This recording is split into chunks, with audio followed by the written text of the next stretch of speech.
screams in the night. Indian legends. Miles of footprints. Sightings. What are these elusive hominids that stalk the wilderness? Join us for eyewitness accounts, questions and answers, Bigfoot encounters of the past, and ongoing encounters in the present.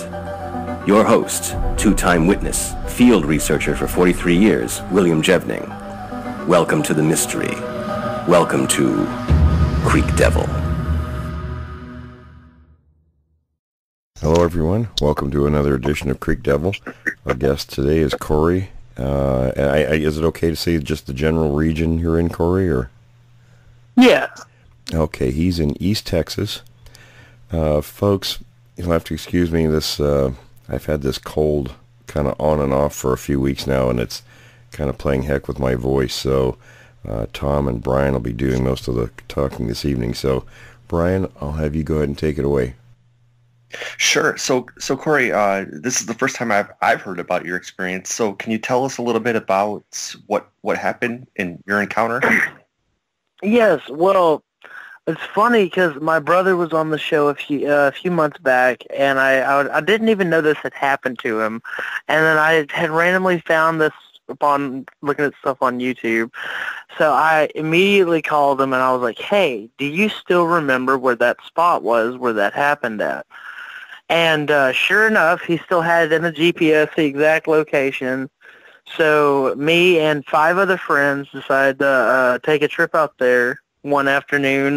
We thought about heading out there around 6 and then staying out there till around midnight, just looking around and having flashlights. And we usually do it every now and again. We head out to the big thicket to go look around and whatnot. And well, we got there. We got to where the GPS led us, and just dead ends right in the middle of nowhere. So we started looking around, and when we get past, there's this little cemetery out there too. And when you get past all that, and you get back past all that into dead ends, you walk down, and there's this little ravine, and we started looking down the ravine because it was fresh mud down there, so I started looking for tracks and stuff, and sure enough, not 10 minutes into it, we got plenty of pictures of it. We got it was about, I think we measured it, it was 16, almost 17 inches long track, and there's about 7 of them about 6 feet apart from each other, left to right, down the ravine. So we started heading that way. And my friends are all behind me. I'm in the front, and we're walking, and I need to sit for a second and take a break on this down log. I had double knee surgery, so walking around a lot is just, I need to stop for a second. So while I'm sitting there, while we're all waiting, and they're doing their thing, and they're looking around, out of the corner of my eye, from about, 50 feet away, I see something kind of like bob down. Like I see something just dark, and then it just goes down. And then I look over to that direction, and I don't see anything. But then my friend had said to me, right as I looked over, she goes, "Did you see that?" I was like, "What?" She's like, "Something just went down over there." I was like, "Oh, wait, so you did see that?" So we're looking over there. I was like, "Well, wait, let's look away. Maybe it'll come back up." And then, so we started looking away, but I'm looking out of my peripherals. And then, sure enough, we see just something start rising. And it's going taller and taller and taller. And we just all kind of just tilt our heads just a little bit. Not turn them, but look over in that direction. Sure enough, oh my God, this thing was at least 7 foot. And then shoulder to shoulder about, I'd say, well, I mean, I'm 6'1", and I weigh 350 pounds, and this thing shoulder to shoulder was 2 of me standing side by side. And then this was a female for sure. You could tell it had breasts and whatnot, and so it started making noises as it finally noticed that we were looking at it and whatnot. So we start walking out, and then to our left, as we're trying to get out of there, we hear a really deep, like a low, just a mean growl, like, get out of there. And then a branch, or not a, like a big old limb, comes flying out of the thicket, because it's all bush and, like, you can't see from where it came from, but you saw it came from out of it, out of the bush and at us. So we start hightailing it back to the truck.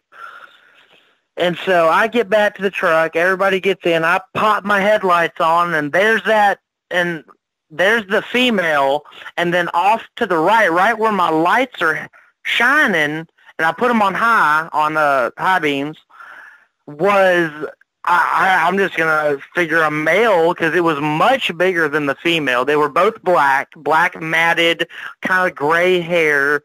The male was definitely taller. Like I said, the female had to be at least 7 foot or so. He was a good foot and a half taller. So he starts circling the truck through the woods at the edge, like clockwise, going around the truck. And then she's just staying over there. And he starts going to the right, circling us, and we're all seeing this thing, and we're just in disbelief as what is that, because we hadn't been there but like 30, 45 minutes. Like, we had just gotten there. And so this is happening. And as I'm sitting there watching this, my friend's in the back going, hey, I just saw some little shadows going through the woods. Like, what are you talking about, little shadows? I'm like, what do you mean? Well, it looked like little black shadows. I was like, how little? And they were like 4 foot tall. And I was like, shadows. And then it dawned on me, like, well, what if those are juveniles, and, like, this is the dad and the mom, and they don't want us in this area. They want us to get the hell out. So I told everyone, roll your windows up. We're going down. We're going to go to a different spot. We're going to leave this one, head to another spot. So we leave there, and as we're going down the road, we just came down. There's now in the path of the road, a huge tree that can be seen broken off in the center, and this tree was about, I'm trying to think how big around I can describe this. Let's see. Much the size of my thigh, which that's pretty big around. I mean, that's a pretty good sized tree laying across the road that we had just previously came down, and it wasn't there. So obviously we made them mad. So we went around. I went a little off-road a little bit, went around the tree because I wasn't going to get out and try and move it while they were there. So went around it. As we got back to the main road before I went to the second spot, I stopped and started doing some calls because the spot that was back there was a good mile away. So once I got a good mile away from it, I stopped because I saw some other weird signs down this trail. And so I started doing calls, and not 5 minutes later, we're all out there standing around the truck. We're staying very close to the truck now because we're frightened from what just happened. So we're just on the dirt road, middle of nowhere. It's getting pretty dark now, and it starts a triangle, like from the left side of the truck, the right side of the truck, and kind of catty-cornered behind the truck. We start getting calls back from all three sides, and then we don't do nothing, and then these three things are just talking back to each other. I don't, it was, they were just whooping back and forth and knocking every so often. Like, we sat there and just recorded it and just listened for like 15 minutes before we drove off, and then they finally just went silent. And then other than that first half of the trip is the big stuff. The second spot, the main thing that happened, the only thing I can really report is when we got there, I went off by myself to go use the bathroom while they were at the truck still, and I had to get out. And then as I'm walking back to the truck, there's this out there, there's a ton of big giant oak trees. And I'm walking out there. I have a police baton, like spotlight, like a really, really good flashlight I'm walking out there with. And I'm heading back to the truck, and there's this big old oak tree right off the path. from where the truck is as I'm walking back, about 20 feet away from me. And I'm just shining so I can see where I'm going. And then I happened to look up, see where I was going, and then I shined my light around. And all I saw was half of an arm and a full leg, auburn-colored fur. I don't know. I'm not going to say it was Bigfoot, but it was definitely on two legs because I saw it step behind it, and I caught the tail end of an arm and a leg. And then I heard it, and then I made a beeline to the truck, and I said, hey, it's time to go. Yeah. So, at least 3 individuals and 2 juveniles, possibly. Yeah, so this is actually... It was a crazy day.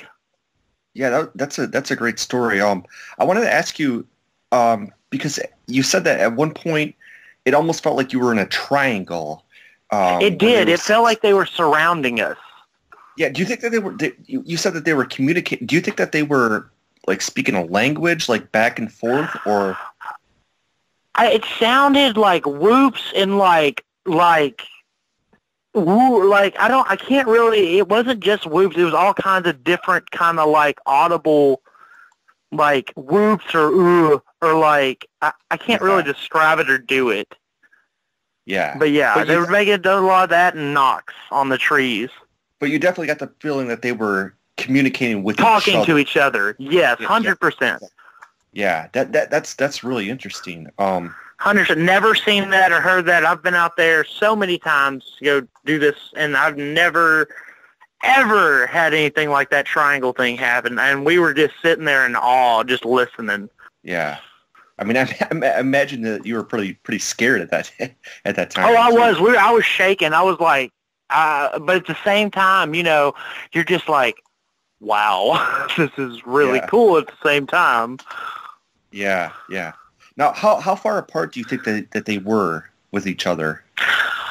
The first sighting that you're talking about the triangle. Oh, I would say because that we could hear them clearly. So I would say maybe not more than 25 to 30 yards away from my truck on each side. But it's so thick I couldn't see where it was coming from. Yeah, that's really scary. I mean, just to think that they were that close and they were surrounded. Oh yeah. Yeah, yeah. Oh yeah.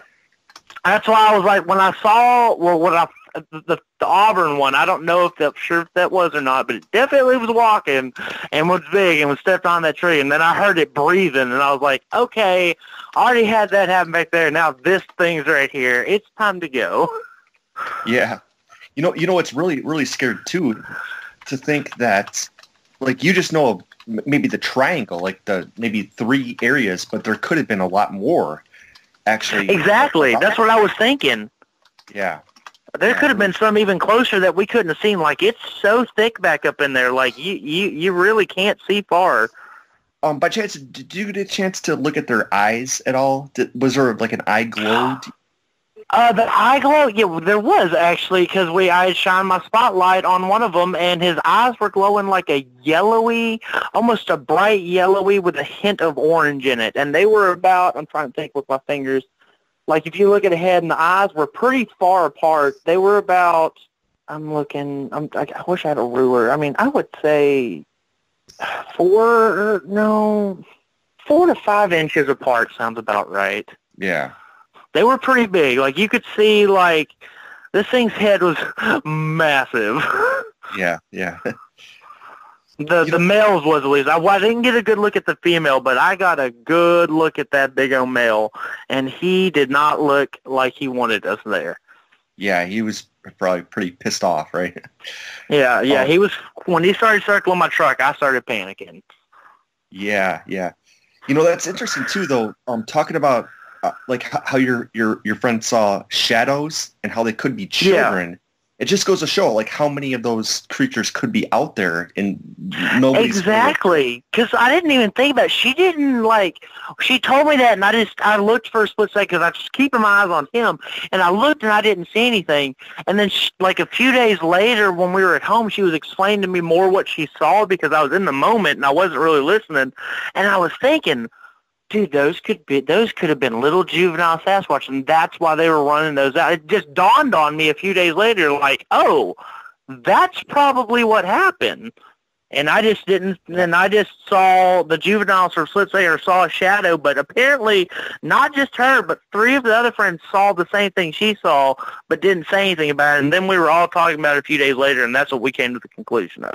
Yeah, it makes you wonder how many of those juveniles are out there. It really does. I've been going out there for years, and not just that spot. That was the very first time I've been to that spot after I'd asked my brother where it was at. But other than that, when I go out to the actual thicket location or somewhere else or spots I go to out there, I've never seen any juveniles. Those are the first 2 I've seen. Yeah. Now, have you been to that area since then, or? No, but everybody's wanting to plan a trip back up there pretty soon. Everybody's talking about it. Yeah. Hey, I got a quick question. This is Tom. Sorry, I joined kind of midstream here, just came on a little bit late. So fascinating story, very interesting, especially, what really caught my attention was the auburn hair that you saw, and it's bipedal. Mm-hmm. I mean, it's kind of a no-brainer, right? That's what I thought of when I saw it, so I didn't take a chance, even if it wasn't. It was something big, and it didn't, and it was there, and it was not making nice sounds when I was going to my truck. Yeah, there you go. That's you're doing the right thing. I was curious about, you mentioned a thicket. Can you describe a little bit of the kind of the terrain or the trees? Are they predominantly oak, or do you got pines mixed in? Give us a little idea. Oh, yeah, you got pines, you got oaks. There's pine needles all over the ground. There's dead leaves, little sticks and limbs and branches. It's just, I mean, you got bushes of all kinds. It's thick up, and they call it a thicket for a reason. I bet, yeah. And do you hear crunching if you hear something walking through Absolutely. the woods? As a matter of fact, right when I got there, I had the absolute crap scared out of me by a big old buck. As soon as we got out there, right before it all happened, we went down the ravine, shut the door, I'm walking out, and all of a sudden I hear something go right to the left of me through the woods, and I look over, and it's just this big old buck running through there. So, yeah, if you something moving through there, you're going to hear it. You're going to hear it. And do you think the buck was in response to, you think maybe it was being chased by these things? Oh, no, it was me. It was literally right beside me on the right. I guess it didn't hear me walking up, and then as soon as it saw me, it darted into the woods. I didn't see it. It didn't see me, and we scared each other. Way to go. It just ran further into the woods, and I about had a heart attack. Right. Hey, Corey, I want very to ask, fascinating encounter. Yeah, Corey, I want to ask really quickly about because you said that you went to the area and then you guys were going to leave, and then the Sasquatches presumably put a tree right in your path. Yeah, like a pretty decent sized tree too. And you can see where the tree came from and where exactly it was snapped off at. And it was just laying there, not, 25, 30 minutes prior after that all happened when we were trying to get out of there, and now it's there. It wasn't there before after just a few minutes, and now it's there after all this is happening. So, yeah, I was ready to go. So it was fresh, though. I mean, it was fresh, yeah. You could see, right where it broke, and it had to have just happened because it obviously wasn't there when we just drove in. And now this was across the road or across the path? No, the dirt road, driving out of where where the first 2 were. Yeah. So what did you do? Could you go? I kind of, I wondered. There was a little bit of grass and bush to the left, but it was enough to where I could skirt around it without having to run over the thing. So I just went off roading a little bit and went back on the road. Because I wasn't going to get out and move it while these things were right there. No, absolutely not. And, it's funny. I think we hear about this. This is actually more common, than people might imagine.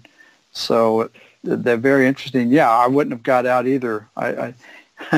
A good reason to have. Yeah, apparently they had thrown rocks in my truck at one point. I had like two big old rocks in my bed of my truck when we got home. Oh, you did? Okay. Oh, yeah. Yeah. So, yeah, they had thrown a branch when we were out there, like I said, but apparently when we didn't know, they had thrown some big old rocks, and because I had two big old rocks in the bed of my truck when we got home, didn't even know about. How big were they? They're about the size of a grapefruit, each of them. Like, Okay. they were big old, like, rocks. Yeah, that's pretty big. And what I was going to kind of mention on that tree in the road, a good reason to have an excellent brush guard so you don't lose a headlights or radiator or anything if you have to smash through it. Definitely have a brush guard. Yeah, I do. Oh, good. Yeah, no. I mean, that's very interesting. Yeah, Tom, it's interesting because we've talked before about, in interviewing several witnesses, it seems like these things don't want confrontation, but then at times, though, like this, when they put a tree in the middle of the path, it's like they don't want you to leave, so now they want confrontation. So it is interesting how these creatures work. It is. That's a good observation, Brian. And it seems like it's a setup, knowing that you... That's what I was thinking. Yeah, you're going to get out of the truck, and then they got you. I don't know, real quick, Will, do you think that's a accurate assessment of what they're doing? Is they're trying to stop you so they can get access to you? Or? And that's very possible, sure. Okay.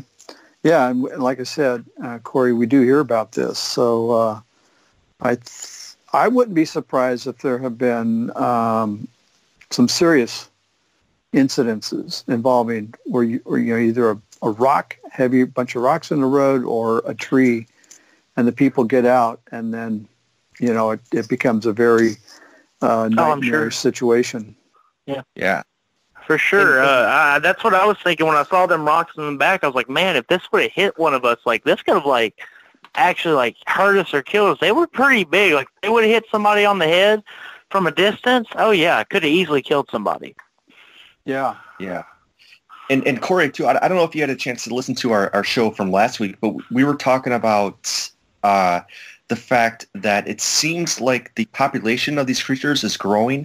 And that's why I found your comment about the shadows and how there possibly are more juveniles that you saw.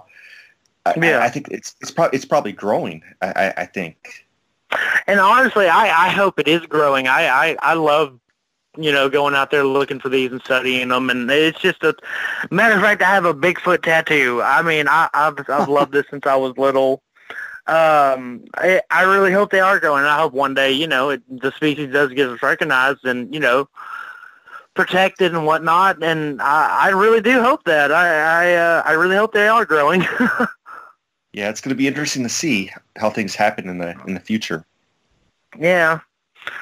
But yeah, that was out of all the times I've been out there and all the stuff I've had, that was scary. That was for sure scary. Yeah, it would be. Absolutely. Corey, I apologize. I did come in the call just a little bit late, but I don't want you to give out the area, but last I checked, Texas is a big state.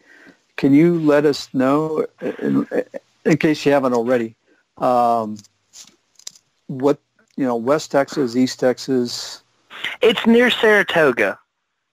Right near Saratoga in East, I think that's, it's still Southeast Texas, yeah. Or South Texas, or Eastern kind of ish that, yeah. It's about 30 to 45 minute drive from Beaumont. Okay, all right. Yeah. And is this your only experience with these creatures, or have you had other experiences where... The only experience I've had at that one, that was the first time I've been there, but usually I go out straight to the Big Thicket National Reserve. This is near the thicket, but all my other ones are out at the actual thicket. Right. So at either one of the locations, have you had encounters where you knew it was, or you had a strong suspicion that maybe you were... Oh, yeah, at the thicket, plenty of times that I knew there were, but nothing violent. Nothing threatening or nothing like what happened over there. Yeah. So tell me a little bit about one of those other, maybe one or two of those other experiences. What happened? What did you see? What did you hear? Oh, usually, they'll just, I used to go camping out there all the time. I don't get to go camp out there as much as I used to, but I'd go out there camping, and we'd be up all night doing the knocks and stuff, and we'd have them knock back to us or call back to us. We had one time come into our camp while we're in our tent sleeping, and me and my friend were up, and we're not moving, and we hear them, and then we get up the next morning. We don't want to make any noise or anything, but we know it's what it is because we can hear it breathing, and it's breathing right outside the tent is rumbling my chest. It's so deep, and you can feel the ground like move each time it takes a step. Like it's so huge. And so the next morning we get up, all of our stuff just thrown around. Nothing was taken. Everything was just thrown around or dumped out, or like they were looking through stuff. And then we found footprints. What does the breathing sound like? I can't do it, but it's just a low, just a. Okay. I can't do it as deep, but. Yeah, no, I understand. I think a lot of people have described that as well.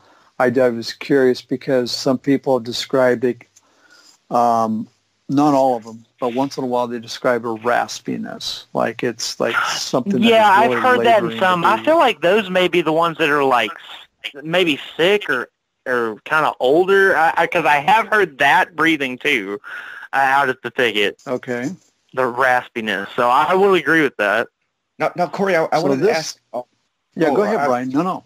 Oh, I was going to say, Corey, have there been any other experiences that you have heard about in that area? I mean, is that kind of a hot spot for the thicket in general is usually a hot spot, but the spot where we went where they were aggressive, I had only figured out about that spot when I heard my brother do the show a few months back, and I messaged him to see if he still knew where it was, and sure enough he did, and he sent me the Google Maps for it.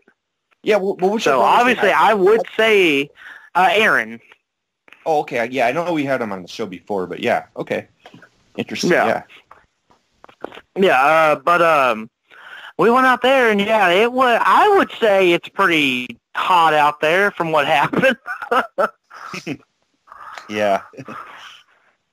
And Corey, too, I'm not sure if you heard the show from last week, but also there was a case where there's supposedly a missing monkey out there. I guess there's not Santa Fe, New Mexico, but there's a Santa Fe, Texas on the East Coast there, that there was a monkey that's supposedly loose, and they don't know if it's, it's an actual... Oh, yeah, I did hear about that, actually. Yeah. That's crazy. Yeah, I heard about that, but luckily that's nowhere near where I was. Oh, okay. Yeah, they don't know if it's a Bigfoot or if it's just somebody's pet monkey that got away, but it's probably a pet monkey. It wouldn't be the first time. We had somebody's pet chimp up here at the thicket get loose one time, so I wouldn't, yeah. They caught it, so hopefully they catch that one. Oh, yeah, they caught it, yeah. Interesting. That wouldn't that be a kind of a interesting scenario to see what the interaction would be, or what the chimp's response would be to these creatures? That's what I was thinking too when it happened. Yeah, because I'm guessing the chimp would be just as terrified as any of us would be. Right? Yeah, for sure. Yeah, definitely. So Corey, are you going to go back to that area anytime soon to maybe do some investigating? Or? See, I want to, and a few of my friends are still wanting to go out there again. We're just taking our time and waiting for the right time, because right now, it's been raining a ton. Yeah. And, like, when I say it gets hot down here, like, yesterday was 110. Right. So we're just probably waiting until it gets more into fall and it gets a little cooler outside. I'm going to try and go again, see if they're still out there in the cooler weather. But considering that when Aaron went out there and had experience, that was 6 years ago, and this is now, they're still there. So I'm sure they'd still be there even in the cold weather. Yeah. Well, I'm sure that Will can give you some advice too. I mean, I know that he's going to say, hey, don't ever go out alone, and don't ever go out. I never do. Yeah. I would never go out unarmed for sure. It's Texas. Everybody's got a gun. Yeah. But yeah, you did. But yeah, I actually carry I carry my Taurus Judge. It's you can use 410 shells or 45 Colt, and then I always have in my truck my 12 gauge. Is it a pump? Yeah. or gas auto? A pump? Yeah. It's pump, yeah. But yeah, I always have it loaded. It's in my truck, safety on, and then when I'm out there hunting, I always have my Taurus on my side. And like you said before too, it's like you always want to be armed, because even if you think that there's one out there, like you said, there's probably a triangle. They're probably surrounding you. So oh, absolutely. You take down one, and the other two are going to come get you from the other side, and you ain't going to see them coming, and they're just going to take you out. Exactly. Yeah. Yep. But yeah, you definitely have to keep us posted for the next time that you go out there and let us know. Oh, I sure will. We're going to bring more stuff this time. We just wanted to go check out the area. Like I said, it was our first time. Just heard the story, asked Aaron for the directions. And so now that we had this experience, we're definitely going to bring more stuff out there with us time. And if we find more prints this time, we'll have Plaster Paris with us. And we'll have, we were just going to check it out. We didn't expect all that to happen. And it scares us a little bit. So taking our time, and yeah, we're eventually going to go out there. We plan on doing it before the year's up. Yeah, it's interesting that, and I wonder if this is just accidental or if it was planned, but the fact that you saw the female first, and then the next, you saw the male next. I wonder if I didn't see the male first. We heard the male first, and apparently he was behind us the whole time in those bushes when we heard that growl. Oh, okay, gotcha. Yeah, I wonder if... Yeah, and then that scared us, and we ran to the truck, and that's when I turned the lights on. There was the female to the left, and right in my headlight was the male, where we heard the growl from. Yeah, but now the more that you talk about this, though, the more that I think that it was probably a family unit, and that female was probably protecting her young ones. That's what we were thinking, because the shadows and everything. That's why we figured they were being aggressive, because they were protecting. Yeah. Interesting. Yeah, but it was crazy, but it was cool nonetheless. But when I saw that tree, and then we got surrounded for 15 minutes, then it was like, it might be time to go. Yeah. The fun comes to an end real quick then, right? Oh yeah, for sure. Yeah. But I'll never forget that trip, and now I have it saved in my GPS though, and we're definitely going back for the years up. Yeah.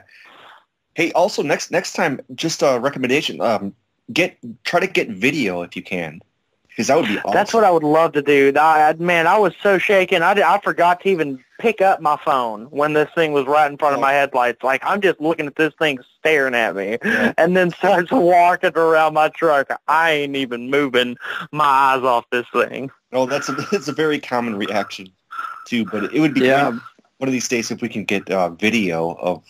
That's what I was telling her. I told him we need to get like a GoPro or something and attach it to us, or I don't know. We were talking about it.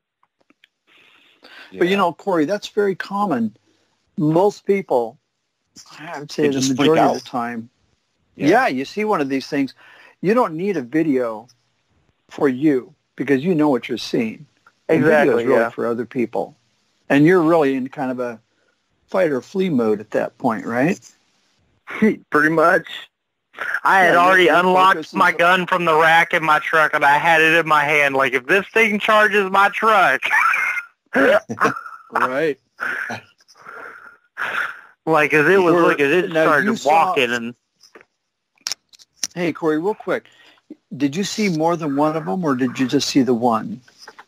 No, I saw the big male, saw the female. May have been, like I said, the two shadows, could have been kids, and then the auburn arm and leg. It was definitely walking. I'm not going to say it was a big, because I didn't see the whole thing. All I saw was the arm and the leg, and then I heard the noise it was making, and then that was when we left for the day after that happened.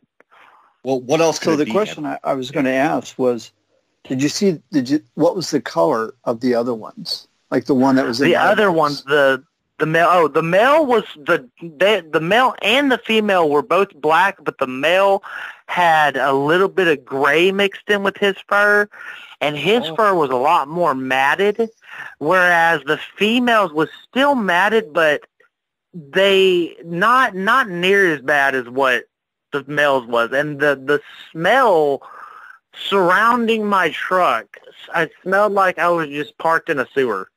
It was so bad. Yeah, it smelled so bad. Like I can't describe to you like the combination of smells it smelled like, but it was bad.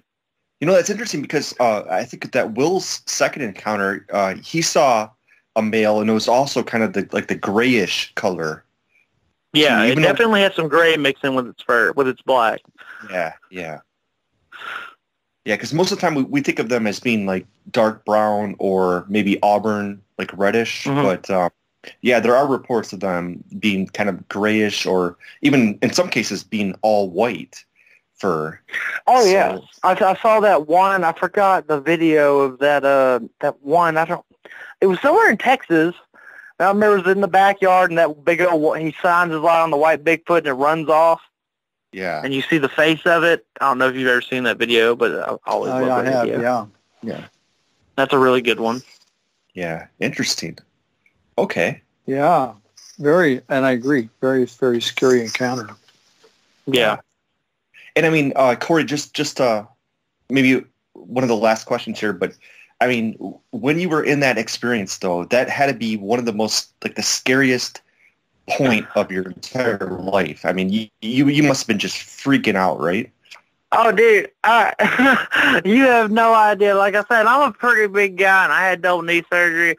But when this thing stepped behind that tree and started making them noises, you've never seen somebody as big as me move so fast in your life. Like, yeah. Yeah, I mean, I can just imagine. I mean, that must be like, especially when you're surrounded, too. It's not just like that you're face-to-face with it. I mean, that's bad enough. But the fact that you're surrounded by these things, oh my gosh. Yeah, that's got to be just terrifying. Front, there was one to the left, to the right, and then catty corner behind me. So almost like a little triangle, yeah. Yeah, so you don't know where the attack is going to come from. It could be from anywhere. Exactly. And we don't know if there's more. We just heard these three talking to each other. And for a good solid 15 to 20 minutes. And we weren't moving. Every time I tried to drive forward, we'd get a loud, like, or if I whooped back, then they would, like, stop. Or if I tried anything back, and then once I turned my truck off, then they'd start talking to each other. Wow, yeah. So as long as my truck was off and we were just sitting on the road listening to them, they were just chit-chatting. No, how would you describe that chit-chat?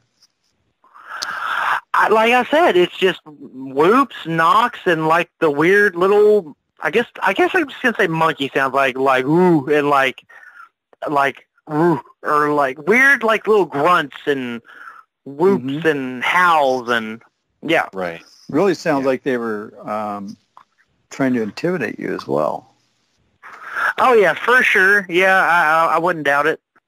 Mm-hmm. Especially with the tree being over the road. I mean, dead giveaway. Yeah, yeah. They were probably confused by you just as much as you were confused by them, though. So they probably didn't know how to react. They're probably thinking, like I said, maybe the mother's trying to protect her young ones, but... And that is exactly what I thought, which is then I was like, oh, I understand now. Now I understand why they're being, like they were, because we were in the area where their kids were, and they don't want us around their kids because they don't know who or what we are. Exactly, yeah. Yeah, so they were probably confused just as you were, and it was just kind of probably just maybe being at the wrong time at the wrong place. Wrong place at the wrong time, if you will. Oh, yeah. So, yeah. So that's interesting, yeah. Oh, yeah, very. I'm excited but cautious about going back out, but yeah, it should be good nonetheless. And another thing, Corey, is even if you can't get a picture, because when you're in the moment with a direct encounter like this, probably the last thing on your mind, and maybe even the last thing that should be on your mind, is getting a picture of the creatures. And if you got one, that'd be great. But I was going to say, like the down tree and anything like that, that'd be excellent if you could get that in a way that's... I bet that tree's still across that road. I bet you I could go get a picture of that tree and everything. Nobody goes out there. Like, where this is at, like, when Aaron said this is in the middle of nowhere, we got out there, this is in the middle of nowhere. Like, if you look at it on a Google map and the little red pinpoints on the map, it's in the center of the woods. Uh-huh. Wow. Yeah. Well, that would make sense, too. Yeah. Yeah, so it would be great if you get a picture of that. Yeah. Yeah, I bet it's still there. I mean, unless weather's blown off I don't know, but I bet you, considering how big that thing was, I bet it's still laying across the road up there. And then also, Will will post those on his website. So yeah, if you get any pictures, and this goes not for just sure to you, Corey, but I mean anybody out there that's listening, if you have any photos like footprints or tree breaks or anything like that, you can send them to us and we can post them on the website.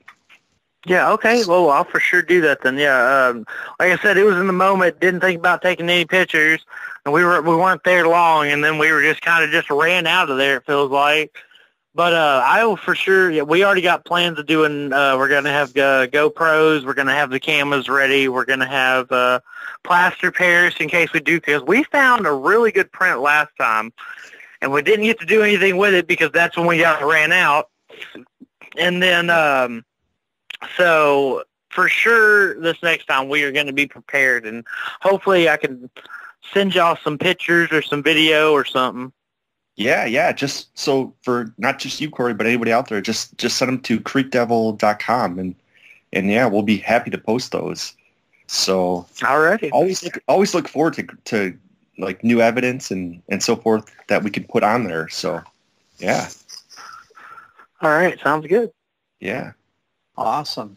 Well, listen, guys, if we don't have anything else, I don't know, Brian, any final thoughts or? No, I just want to thank Corey for coming on and sharing his experience. And also, I know that you and your brother Aaron had those experiences. So it's always great to hear from people that want to come on the show and share their experience. So if anybody had an experience or an encounter and they want to share anything, then definitely we'll be happy to have you on. Oh, for sure. And, you can just contact us. We have a couple of emails that are dedicated for that. The easiest one is questions@creekdevil.com, questions plural. And the other one would be encounters@creekdevil.com. It really doesn't matter. You can contact us either way. And we'd love to hear from you. So, look forward to that. And Corey, I got to say that your encounter is probably one of the more exciting and interesting ones. Very good. Very good. Thank you. Thank you. Yeah, I really appreciate you having me on. When you had my brother on, I knew I had to come on here and tell you about my encounter in the same spot. Corey, we really appreciate it. Absolutely. And my apologies for not being more talkative. My throat's really kind of messed up. So. But we'll talk again soon, and folks, stay tuned. Oh, for sure. Stay tuned for the next segment.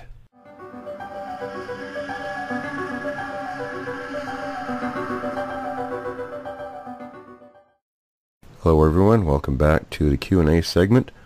We had some glitches earlier when we did some recording, so we were going to have Chris in Alberta and Katie, our medical doctor friend, on this morning, but there were some issues, so we're going to have them next week. So, Tom, Brian, let's go ahead and jump right in. Great. All right.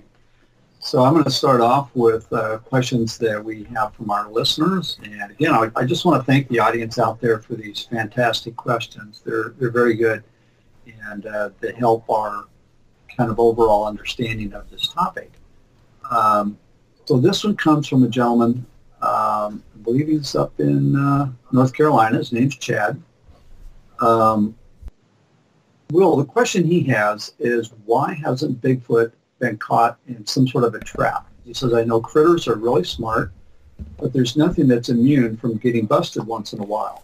I don't want to see anything killed just to prove their existence, but a live catch trap is a possibility. They're strong, smart. They're not Superman. So I'll start with you, Will. What are your thoughts on that? Well, there's a couple different things that come to mind right away. First of all, there was a guy named Ron Olson in Southern Oregon in 1972 that did actually build a type of trap that he was speaking about. Of course, it never worked. And since then, no one else has attempted anything like that. So that's the first part. The second part being that these things are a higher level primate, extremely intelligent, extremely aware of what's in their environment. And like other primates, especially man-made things, because we're a little bit more dangerous than most animals, even though we may not think so, we actually are to them. They will avoid human objects like the plague out in their environment. Okay. And Brian, what are your thoughts on this? Yeah, that's interesting to say the least. But yeah, it just makes you wonder about these things and about their behavior and so forth.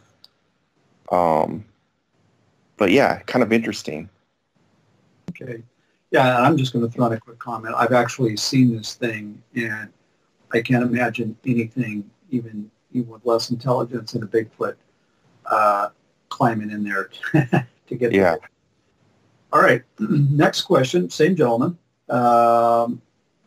He's got a question here from an opinion regarding the Janice Carter habituation story. He said it's a case of it's too good to be true or what. Room for those with a fighting spirit. And I still can't decide on the validity of the story. And I don't know what he's talking about. Will, do you know what the Janice Carter habituation story is all about? A lot of these, I mean, anytime anybody says habituation, you know, I pretty much think nonsense. And that's not just to dismiss people. It's because you're not going to get warm and cozy with these things. You know, there's nothing in my work that indicates that anywhere. So, you know, I'm very skeptical about stories like that anyway. Right. Okay. Yeah. Sounds like a big red flag. And now, Brian, what are your thoughts on it? Yeah, I mean, like Will has said, you're not going to get cozy with these things. And that kind of is a good segue to another question, which I know we've talked about this before, but when they look into windows of people's houses, and particularly children, they're obviously not trying to get cozy. But do you think that they're kind of curious about our human race, or are they just looking for a quick meal, do you think? Well, there's several things that could be going on. You know, of course, when they hunt, like any other predator, they're going to be going after what predators typically will start with, which are the young, the old, sick, slower individuals in a group. It could be, you know, an older member teaching the juveniles the ropes, or just scouting what's going on. Maybe they're looking for something else that's in that area, you know, an easy meal, and maybe they're checking out how many humans are in that home. Yeah, you know, that's interesting because, in fact, I want to ask you the next question. How do they kill their prey? Is it a quick, like, snap of the neck, or do they bite deer or other prey? Well, we've seen a variety of ways. One way is biting. Depends on the animal or the creature that they're after. And that includes humans. When we look at the Bauman story that was written in Teddy Roosevelt's book, the one man was killed by the creature from the rear. It sunk its fangs into the guy's neck. His partner saw that, breaking the guy's neck. We've had witnesses on that have seen these things killing groups of deer, where they would disable them by breaking their legs, going after others, you know, to get larger quantities, and then coming back and breaking the animal's neck or twisting it. So there's a variety of methods. Yeah, I mean, hey, Tom, what have you heard about how they kill their prey? Yeah, that's interesting. Yeah. It's a good question. I spoke with one of our guys that we've had on in the past, Lee, and he was mentioning that in one instance that he experienced one where it was killing a deer, and it actually took it several minutes to do it. It's in his opinion, I think all of our opinion, it was very unnecessary. Could have just done it very quickly. And I think it depends if they're hunting or if it's out of vengeance of some sort. Oh, yeah. Interesting thought, yeah. Well, on that note, Will, do you think that these things do, stalk us out of vengeance? Not necessarily to kill us and eat us, but maybe just a way of, territorial, just sending a message that, hey, stay away from our habitat. It's possible. I think most of the time when they're doing that, when they're paralleling people that we hear so often, it's more out of sort of a practice. Or, again, it could be older members teaching juveniles, how to, stalk potential prey. And maybe humans are just easy targets, or, they're teaching them, hey, this is a very dangerous creature. This is how you go about doing this. Or it is just practice like big cats do. That's a great point. How long do you think that the adult female, or even male, I guess for that matter, how long do they educate their young before they kind of send them on their own? Is it similar to humans, perhaps? Yeah, they do have a faster rate of growth than humans do, but I'm sure it's a similar time frame. Mm-hmm. Interesting question. Okay, so the next one here is, this is from a gentleman named Rob, and he wants to know if anybody's used passive infrared sensors to detect these things. In other words, we're moving away from the standard infrared that's on all the time, with the idea that these things can sense that. So, Will, I'll start with you. Are you familiar with the passive infrared sensor having any success? Have you heard about this? I haven't really heard of any success using it. Now, I can tell you when I was in the military that we had some of the first passive night vision goggles that we used, and I did run upon one of these things out at Fort Lewis that I'm pretty sure it was there. All the guys in the squad later commented about hearing, the 2 feet of something walking around the group, around and around us. So I don't think, if it actually was one in front of me, I don't think that it detected the passive light or the passive, sight, because it wasn't giving off anything. But I don't know that for sure. But I haven't heard of anybody else using anything like that.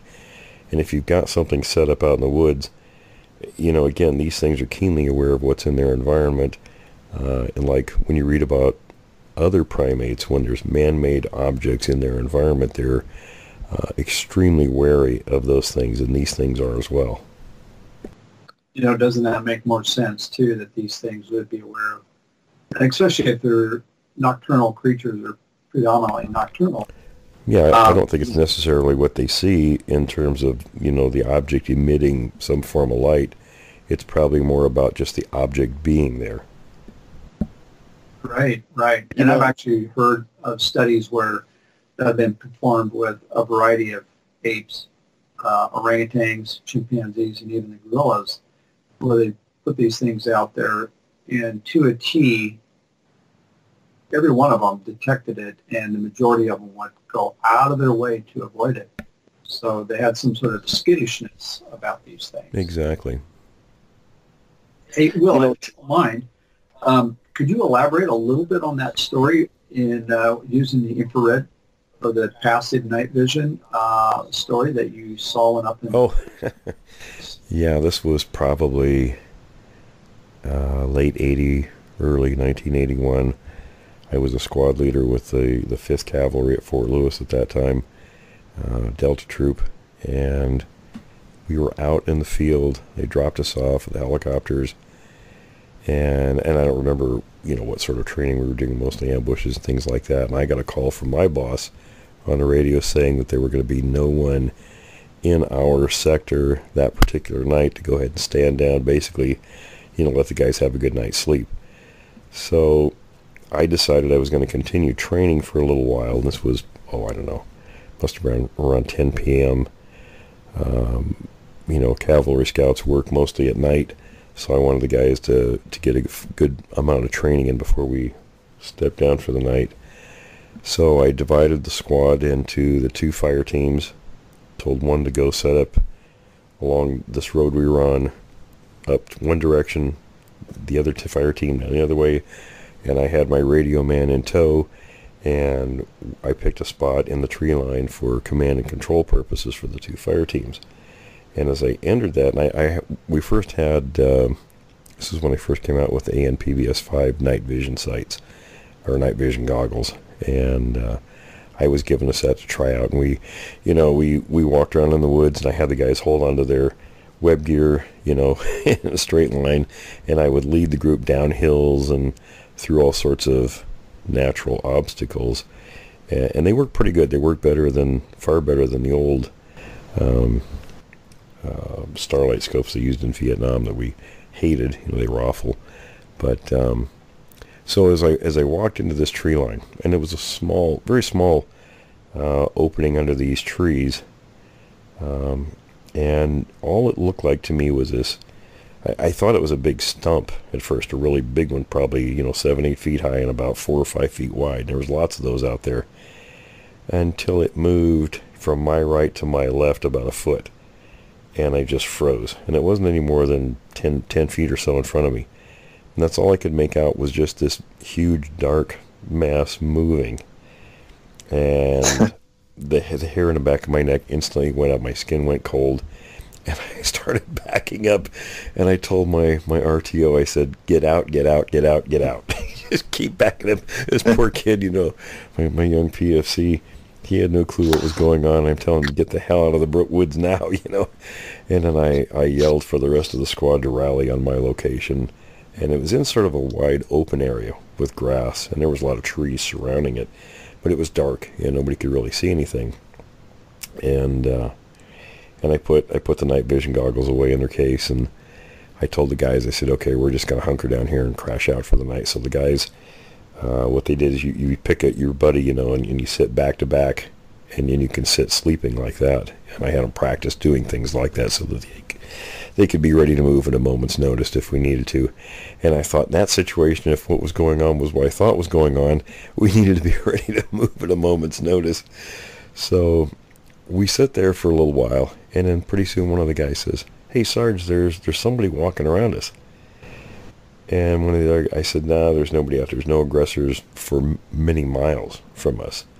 We were spread out pretty well, and meaning the other squads, because we were ambushing each other and practicing that.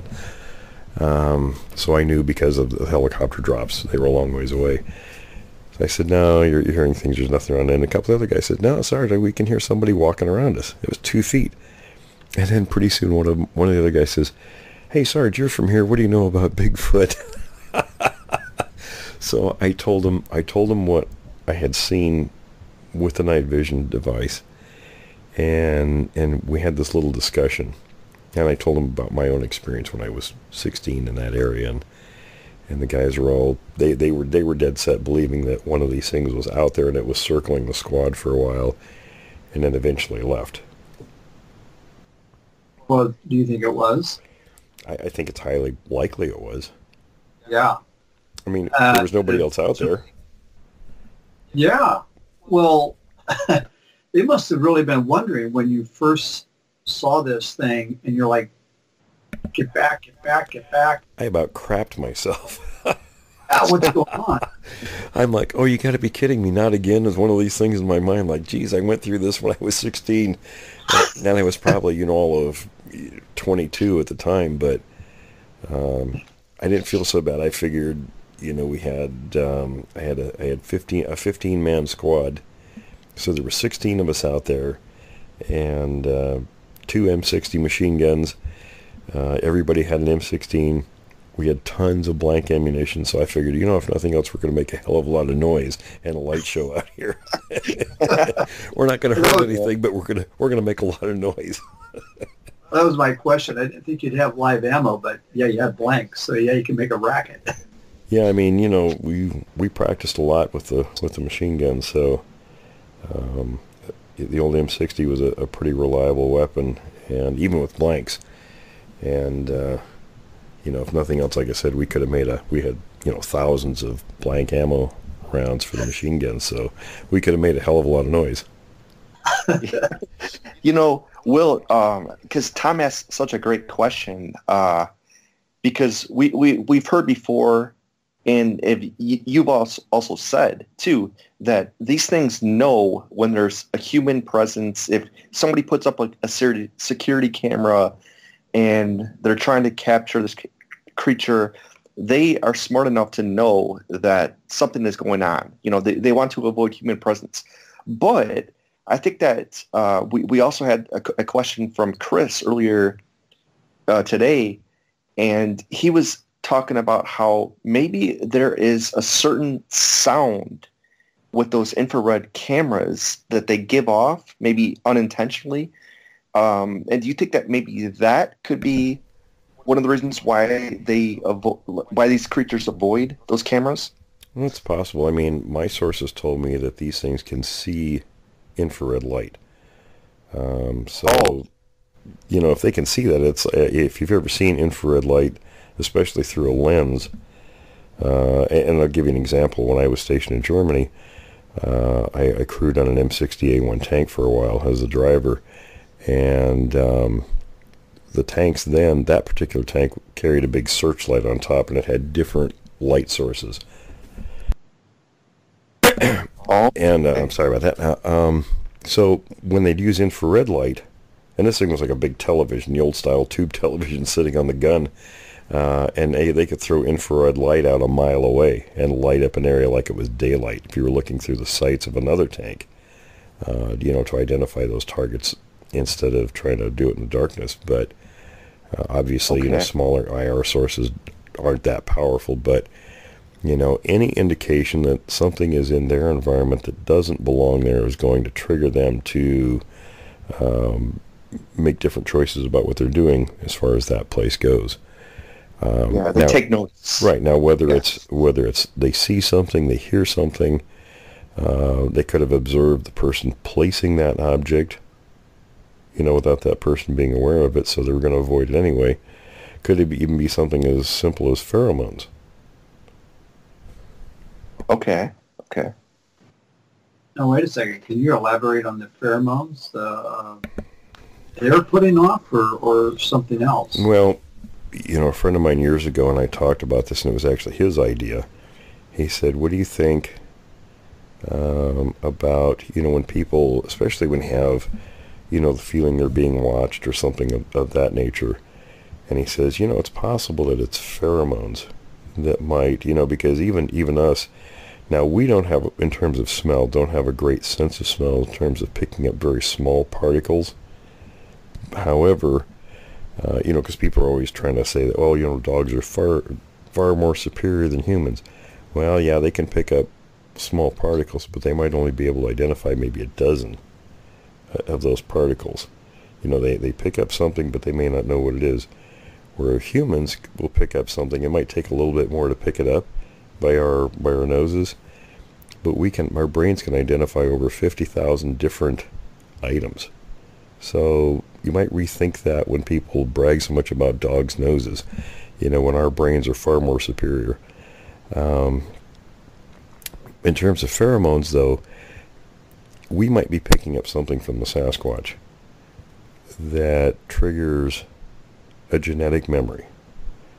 same goes with them. If they pick up something from us, being out in the wild, now their noses aren't going to be a whole lot better than ours, but having the lack of exposure to all the bombardments that we get on a daily basis with smells, they might be able to pick up something that we leave behind. I mean, there's also all sorts of odors that humans have on us that most cases we're not aware of. Right. So it could be pheromones, could be something else. That's actually interesting. I never thought that we would.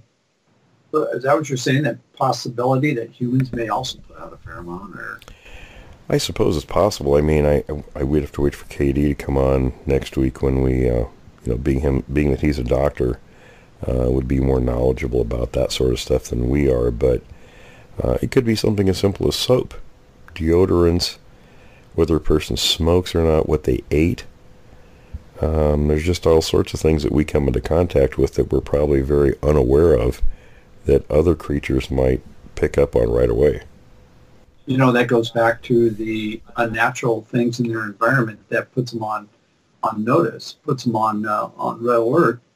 Exactly. Hunters know that. You don't smoke, you shouldn't use soap and deodorant and all that kind of stuff if you're going out hunting, because they pick up on that. Yes, humans are we live in this artificial bubble that we've created, and there's a lot of things that we're not aware of that other creatures are.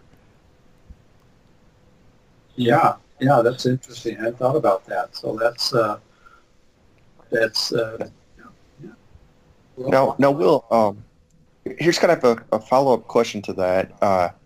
Do you think there's a significant difference between the types in terms of what they perceive about us?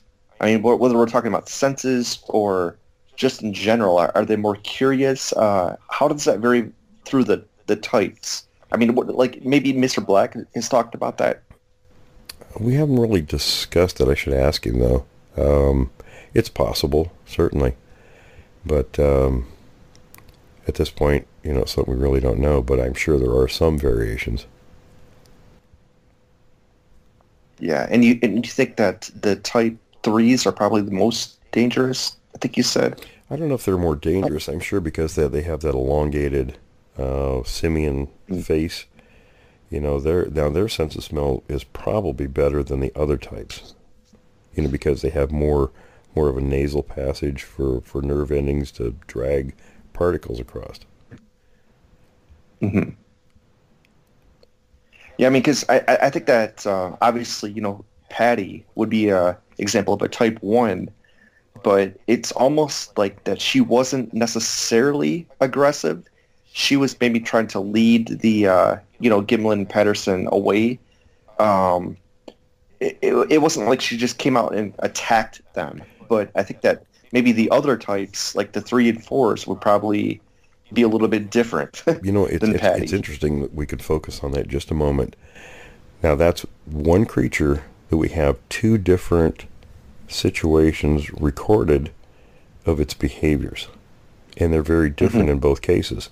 The first case comes from a couple of years prior to Patterson and Gimlin filming that creature, and we know this based on the footprints, that it was the same creature, where, the Bob Titmus story where he went out there and he had found tracks and found all these things, and he got too far away from his vehicle to safely make it out after dark, so he decided to hunker down. And he figured around 1 in the morning this creature came through there. It knew he was there. He could hear it sniffing the air, but it couldn't find him. And it raised holy hell before it finally left. So that sounds to me, that's very aggressive behavior. But now when the 2 men in 1967, fast forward, encountered it, the behavior was very different. It was not aggressive. It wasn't really much of anything except it was walking away, but it looked like it looked back like, are they still there? Are they following me? What's going on? And it to me, the more I think about it, since I first thought of a couple of different scenarios that might have happened, because people, and one of the first ones was, of course, was there a juvenile or 2 nearby, but there was no sign of any juveniles, by others going back there and searching the area for footprints. So I'm sort of ruling that one out, not dismissing it, but putting it on the back burner because there's more of a likely chance that this thing was trying to lead those men into an ambush situation because there were two other Sasquatches in the area and they were larger than this creature was. You know, that's interesting. Yeah, I know that you've talked about that before.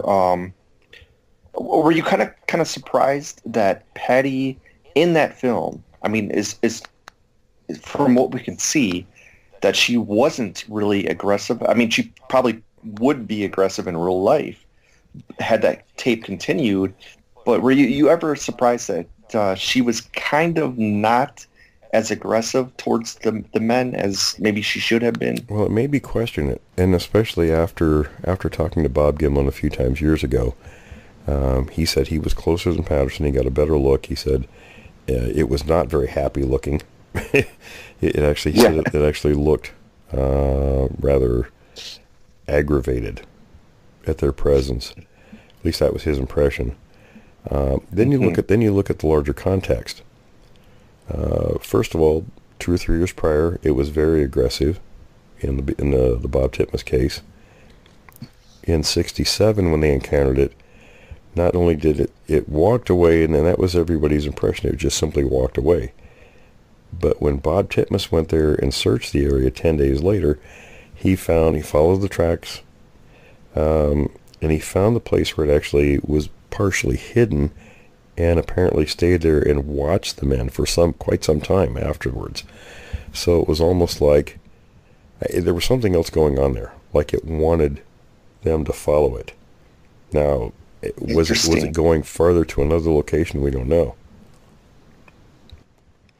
Yeah, No, that's that's a real interesting bit of information, because had they followed it, maybe we wouldn't have seen the video. This is true. I mean, there was a lot more going on than people thought about. Right, because Will didn't Gimlin and Patterson they did follow the creature. No, I think they only went they didn't 100 meters. Yeah, they didn't follow it.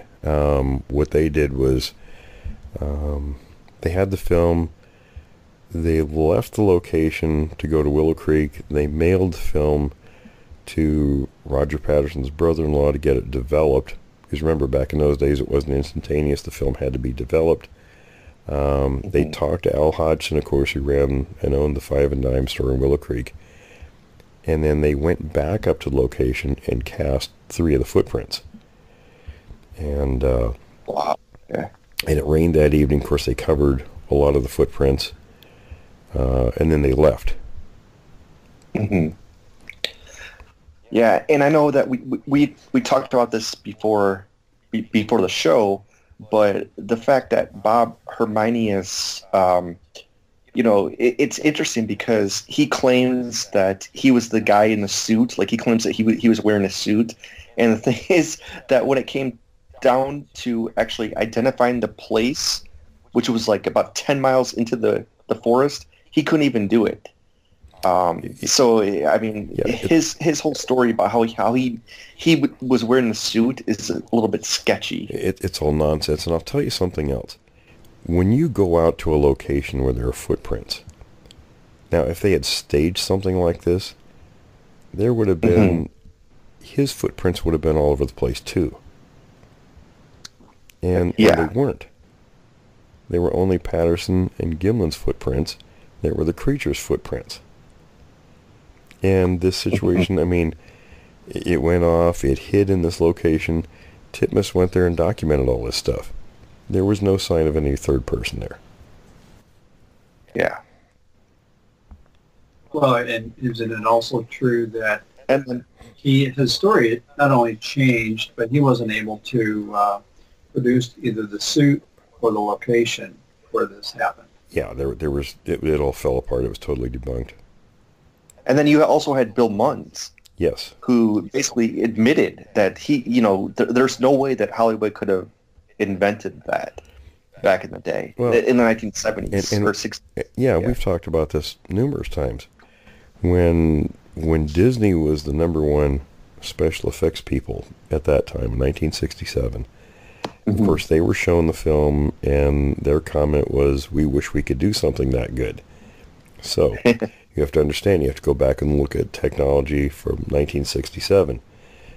Planet of the Apes was lauded at the time for how great these costumes were, and they probably were for that time period.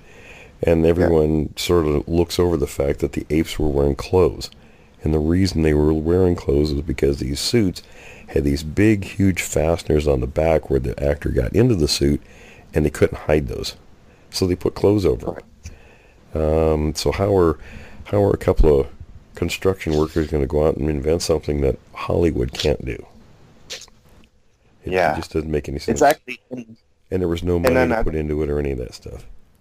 Yeah, I know we've talked about this before too, but then later on, they were able to kind of zero in frame by frame on Patty, and they saw her muscles rippling. They said that there's no way, and they saw her breasts too. And they said there's no way that you could manipulate that. Yeah, and I think Bill Munn said the same thing. He's like, nope, there's no way that you could do that at that day and age. And the thing that really clinches it is another thing that Bill Munn did. Now, he created these suits for actors for Hollywood, for films. He created, for example, the suit for Swamp Thing. And one thing that he said was you can do a lot of things with these suits, but you can't ever get away from where the joints for the actor wearing the suit have to line up with the suit. And when he looked at the Patterson film, he said, this is absolutely not somebody wearing a suit because the joints don't line up.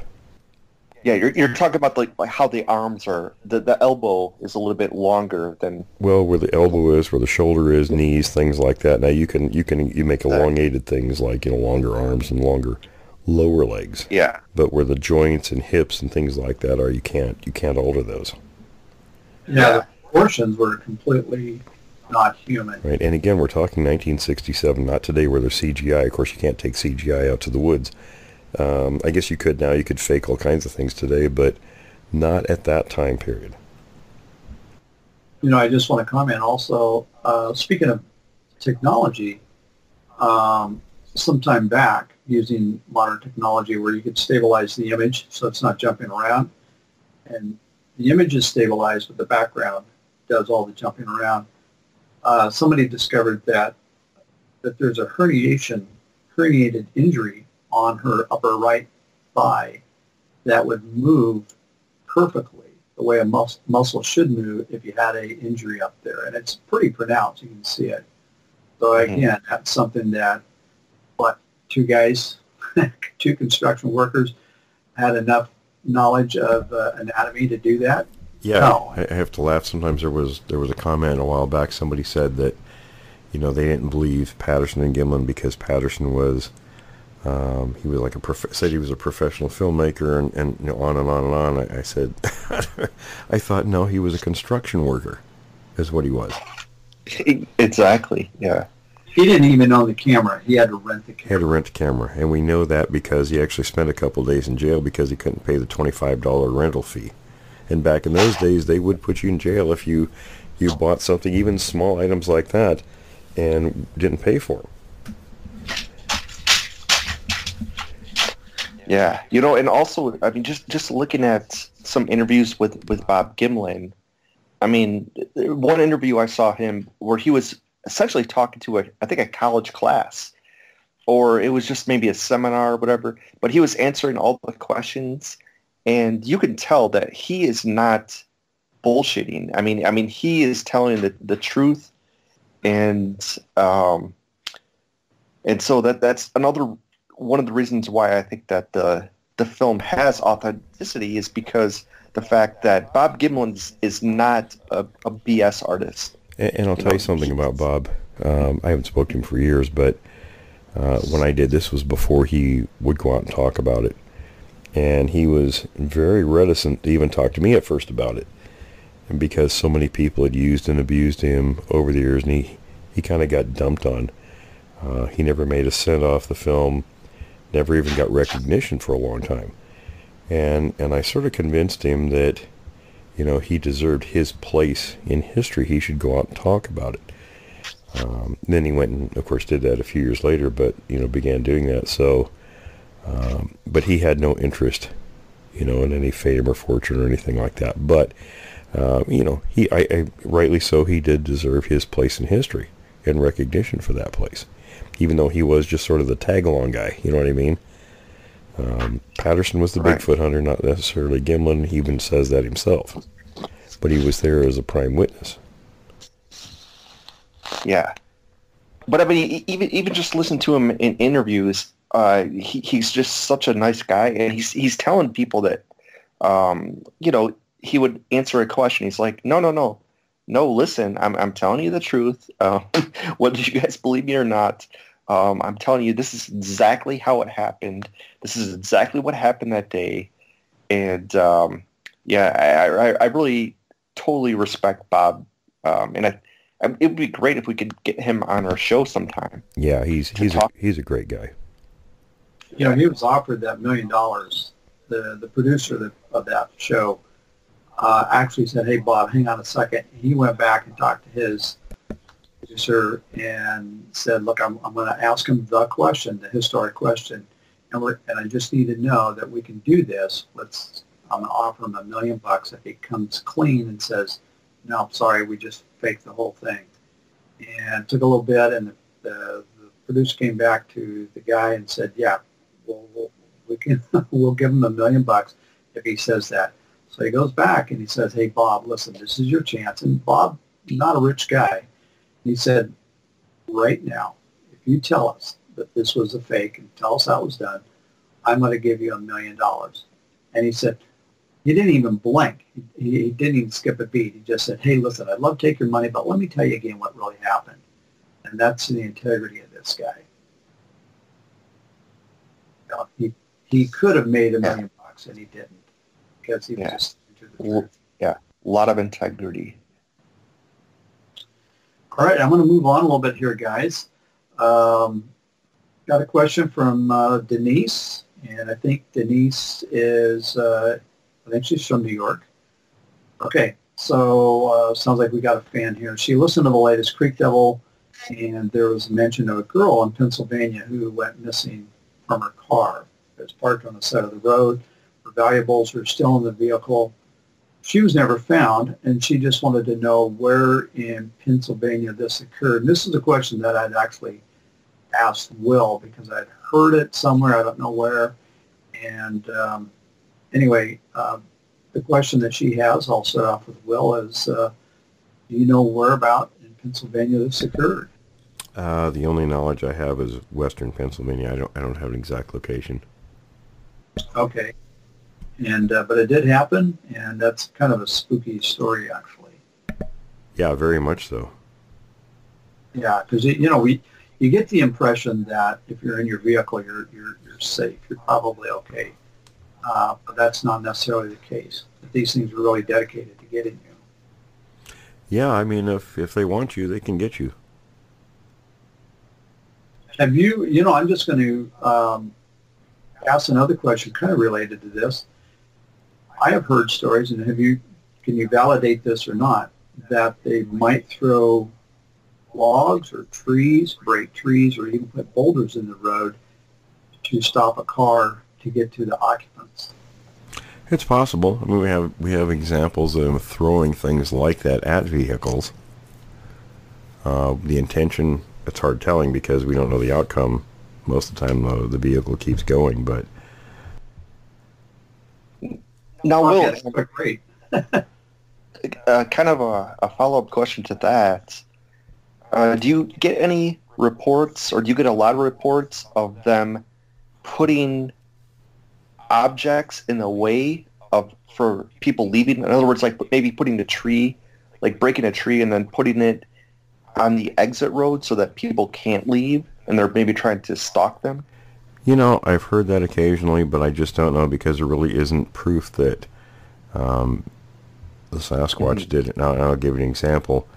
When I used to work the area south of Mount St. Helens, I would carry a chainsaw at times with the vehicle, or some sort of a cutting device, whether it's an axe or whatever, because when you go into those places, you get windfalls. or something will cause a tree to fall over, and it can fall over behind the vehicle. And if you're in a place where that's your only way out, you have to be able to cut your way out of that. So those things do happen without necessarily being a Sasquatch doing it. Yeah, so probably a lot of times it might be just people misconceiving the situation. Yeah, I think a lot of times it's just natural. One thing that would be indicative of it being a Sasquatch is if you went into an area that was perfectly clean, you're on that road that's one way in, one way out, you don't see anybody. You go in and then you turn around and come back, say, in a short amount of time, same day, and now you see a tree across the road and there was no wind or no weather. Yeah, could they do it? Certainly. Yeah. The question is there evidence showing that they did do it? Right. That'd be tough. All right, I'm going to move on. We got another question here. Brian, I'll start with you, and then we'll move on to Will. So are there many reports from it's called LBL of Kentucky, and I think that's the land between the lakes. This gentleman says, as a hiker, he goes, I'm not easily unnerved, but he's had the feeling of being watched. So we're getting back to that whole thing. He didn't see anything, but he did have a feeling of dread that sort of overtook him. Eased up once he got a couple hundred yards away, apparently from a specific area. And he said, as another experience, he said he can relate that friend and him were driving through the area late at night, and through a curve in their lights, they could see the biggest eyes that they'd ever seen. The lights blinked. He didn't say anything until his friend asked, hey, did you just see that? And she did see them open and blink as well. So his question is, have there been any sightings in the western Kentucky area? Ryan, we'll start with you. If you've heard anything, then we'll go on. Well, that's a great question because it brings up a really good point. You know how they say that sometimes animals can smell fear? Or it seems like sometimes we know that we're being looked at.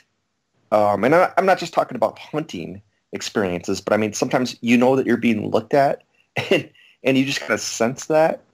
But to answer this specific question, I haven't heard too many experiences from Kentucky, but there have been a lot of experiences recently that people have emailed me about from Michigan, from Wisconsin, not necessarily Kentucky, but I'm sure that there's a lot of activity that goes on there. But I mean, like, Will, what have you heard?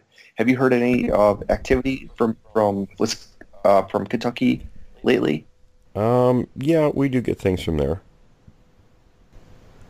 I'm not sure, how much more it is than other places, but we have people in that part of the country who will occasionally say, hey, X, Y, Z, or whatever happened in this area. Now, what type are most of the sightings from there? Are they type 1s or type 3s or type 2s? Or? Well, predominantly we get type 2s in that region. Okay. Well, you think about it, Kentucky is, borders Ohio, so, and Ohio's one of those hot spots. And, Will, just real quick, before I move on to this next question, I wanted to ask you, my thoughts are, rule of thumb, if you live in the lower 48, Hawaii is excluded, all 48 states have had, at one time or another, Bigfoot sightings. Would you agree with that, or? Yeah, I would agree with that. Okay, yeah. So anywhere, even Midwest, up all over the place, yeah, there's a potential for these creatures being in your area. Okay, so we got a question from Chris, and Chris is a airline mechanic, so kudos on that. He says he's listening to the show this morning, and he found it humorous when we were discussing the reaction of dogs once I think this was the one where I heard the screeches.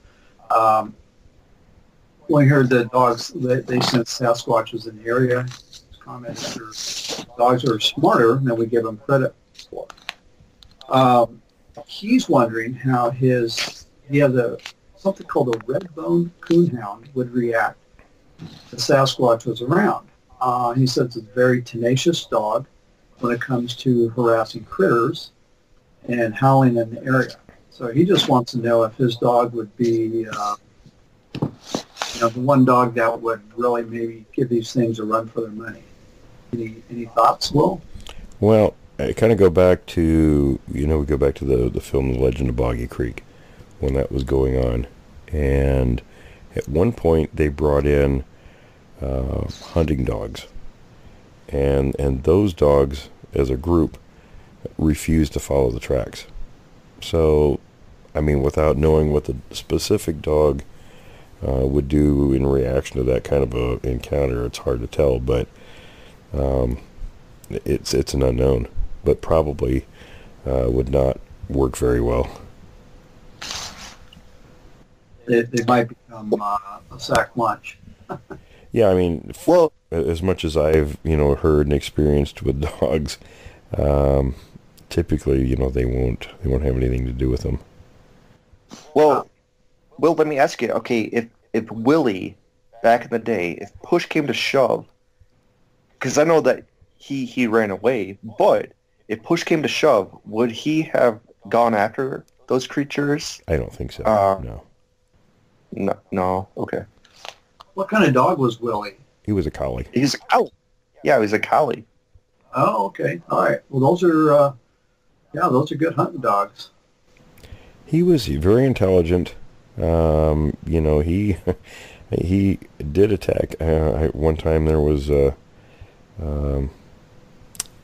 must have been a weasel. We had weasels that were killing our chickens, so my parents quit having chickens. And I remember one time, now weasel, of course, isn't a very big animal, but that dog, the thing must have been rabid. We were walking down into our pastures along the tree line, not far from actually where I encountered those two creatures in 1974. So I remember it was strange because this thing come jetting out of the woods straight at me. And my dog was about 100 feet in front of me. He was always out ahead of me. And he saw that. He must have been turning his head, and he saw that thing coming after me. And it only had about 30 feet to run. So he was a lot farther away than the weasel was. He got the weasel before it got to me and killed it. But I mean, he went after porcupines on at least 2 occasions and got a face full of quills. I mean, he was pretty much fearless. He would go after anything. Except didn't he go after your neighbor's farm? Or he was always over visiting the neighbors' farms, doing things he wasn't supposed to. Yeah, he herded a whole little group of piglets to our house one time, and I made him take them back. Which he did. I said, Willie, take those back where you got them. And he turned around and herded them right back across the fields. Oh, is that right? That's a smart dog. He was very smart, yeah, extremely. But he killed a weasel. Those things are tenacious. I mean, they're basically like miniature Wolverines, aren't they? He nailed that thing before it got probably within 5 to 10 feet of where I was walking. And, of course, dog grabs something like that. They don't last very long. You give them a few shakes, they're done. But very protective. Yeah. And you thought it might have been a rabbit, so I'm assuming... Well, it's the only reason it would have come running directly at a human. Yeah. I mean, it was running at full speed. Vaccination, right? What's that? Willie would have had to have had his rabies vaccination, or he would have. He didn't give it a chance to bite him. Okay. I mean, he snatched it up, shook it really hard, and it was done within seconds.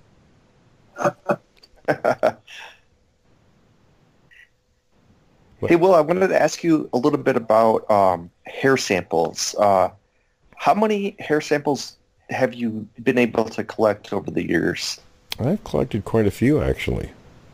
I don't know how many offhand, but, I'll tell you about a lot of this stuff is I've collected things over the years, and because I couldn't either do something with it, or didn't have the connection with somebody to have it analyzed, I get bored with that kind of stuff, so I quit collecting things. I mean, it's not that I won't, but especially now I have many more contacts, but, I've seen quite a few hair samples. Yeah. I mean, just out of curiosity, again, I know that it's probably a cliche question, but I mean, what are the main differences between the types and the hair samples that you collect? I mean, are the type 1s a lot different than the type 3s and 4s that you get? Honestly, I don't really know. I think the only ones that I've seen are from the type 1s, but to be honest, I don't think there's a great deal of difference. I mean, there could be, but probably not a lot. That's an interesting question. I mean, they're essentially the same overall species with some variations, so there's probably not... I mean, no, the ones with the large canines versus the ones with no canines, there could be quite a few differences, but being, higher primates, probably not a huge difference. Yeah, it's kind of like comparing the hair from one dog breed to another. I mean, it's probably very similar. Yeah, it could be, sure. Yeah. Again, getting back to the testing the hair samples, if you're talking testing them for DNA, isn't that the one where KW discovered that it could be $40,000 if you do Well, actually, it wasn't a hair sample; it was a blood sample that a deputy sheriff that's a friend of his collected, and that was from the bicycle from the 15-year-old kid that was. He grabbed the bike and he was kind of thrown over the handlebars, and that sample was sent into their crime lab, the regional crime lab, and apparently was mistakenly done on a full spectrum analysis. It took a year and $40,000, and it was only supposed to be a quick, inexpensive test. So maybe the chief had a chit chat with the deputy. Well, the sheriff called him in and said, "What the hell is this?" Yeah. Because those departments are built for those tests. What's that? Did the creature injure itself somehow? Well, it apparently cut its hand on the bicycle when it grabbed it. Oh, okay. But see, now in this case, this was a very well done chain of custody sort of procedure that was done. It was handed off. There was no contamination because he collected it properly according to his training. And it was sent to the crime lab, and they did a proper test with it. Well, did we ever find out what the results were, what they discovered? It just came back. Unknown primate. Yeah, that's all it came back with. Okay, well that's pretty significant though. It you don't is. really get a lot of primates. It is, but it doesn't prove it's Bigfoot. No. There's no way to prove anything is Bigfoot at this point. Yeah, I mean, when it comes back an unknown, that doesn't mean Bigfoot. It just means unknown. There's no comparison. Okay. Yeah, I mean, also on that note, there have been plenty of other DNA tests for various animals, and sometimes they do come back as unknown, canine or unknown primates or whatever it might be. So it depends on what's in the database. Yeah, DNA is not necessarily going to prove a lot. Although we did hear that Chris said that with DNA samples, you can prove if a bear was a grizzly or a black bear or some other one. So I guess there are, good things with DNA, but a lot of times you just can't tell. The reason they can do that with grizzlies is because there's been a lot of study and there's been a lot of information put in the database with grizzlies. So that's the reason you can get those kind of results. It's not an across-the-board magic bullet. It depends on the kind of research that's been done on different animal species and how much information is put in that database. If there's nothing in there on that creature, there's animals there's very little or nothing on. So if you were to bring in DNA from something like that, you might get some kind of a ballpark answer, like we get with unknown primate. But you're going to get no specifics because there's nothing in the database for whatever that organism is. And especially in the United States, because we don't have chimpanzees, we don't have gorillas, mountain gorillas, like we do in maybe Africa But there, because of zoos, though, there could be information in the database for those animals. Yeah, that's true. That's true. It just depends on the researchers. Yeah, and I think there is a DNA database called the Zoo Bank. Mm-hmm. Also, just because there's a database, constantly, I think every year, hundreds of new, I don't know the number, but a lot of new species and a lot of new creatures are being discovered worldwide. So, yeah, it only makes sense if there's... And again, it depends on the researchers, because depending on who's doing what research and how much they put in the database on a particular species is gonna weigh heavily on the results you get when you put something into the system. If there's not a lot of work done on an organism, you're not going to get much of an answer. If there's nothing in there on something to compare to, then you're not really going to get, you might get, like I said, a ballpark answer like unknown primate.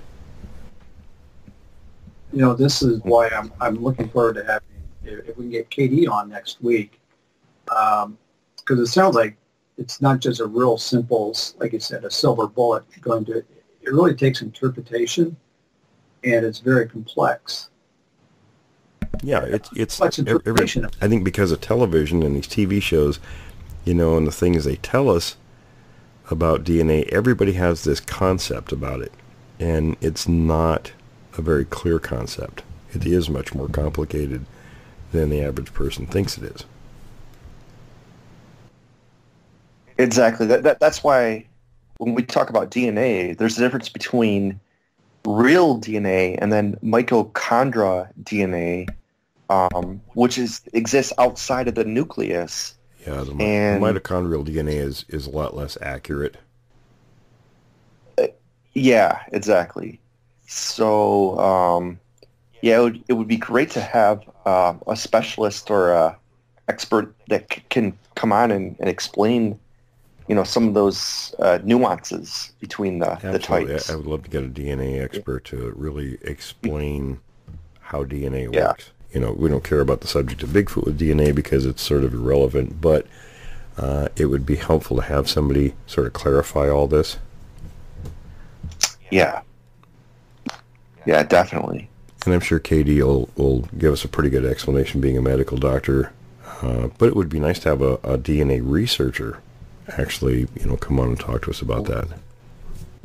Sure. And in addition, go ahead, Tom. No, I was just going to say they could discuss how the procedural work, even things like what you mentioned, the chain of custody, all that stuff's very important and be very interesting to learn how that works. Yeah, and how contamination affects things and all that. There's a whole spectrum there to discuss.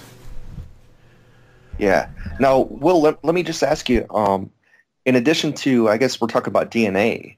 So DNA you can get off of, if somebody takes a sip off a water bottle. But have you got a lot of blood samples? There have been people who've claimed them. But then again, they go out in the woods and they find blood on something and bingo, automatically it's Bigfoot. How do they know it's Bigfoot?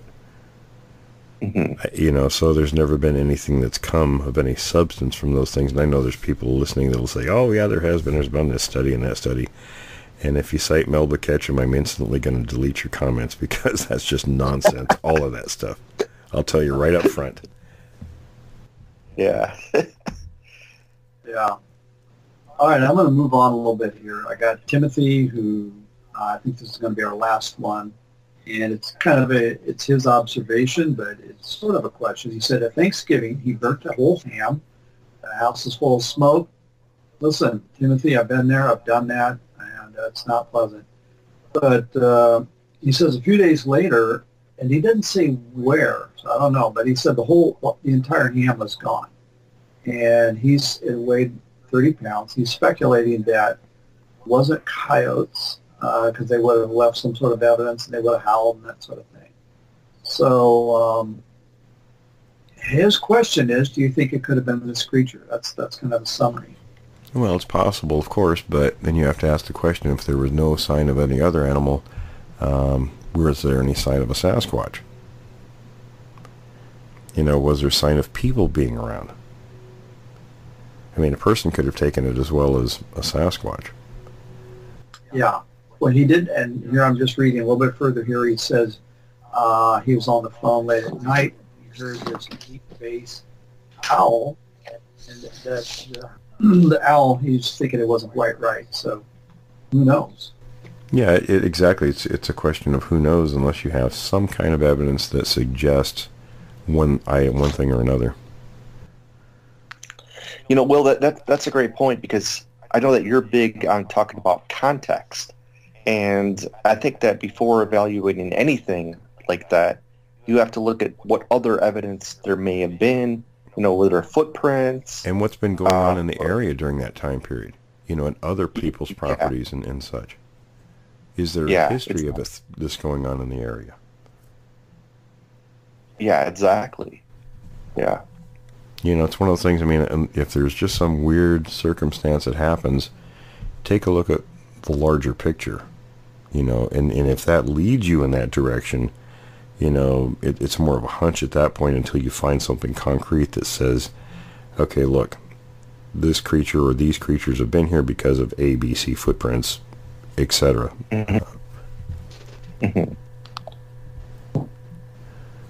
Well, fellas, I think we're running short of time here. Is that all the questions we have, Tom? Or That's it. That's and again, I want to thank our audience. Sorry, losing my voice here all of a sudden. Yeah, you guys have great questions. Keep them coming. And again, thanks a bunch. Much appreciated. Yeah. All right, fellas. Yeah, listen. Oh, go ahead, Tom. Or Brian, I'm sorry. No, I was just saying, yeah, definitely. Thanks for the questions. They're just fantastic. So we'd love to get them and be able to answer them every week. So.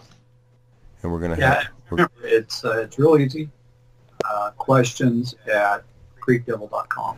And we're gonna have Chris and Katie on with us next week. Of course, Katie being a medical doctor.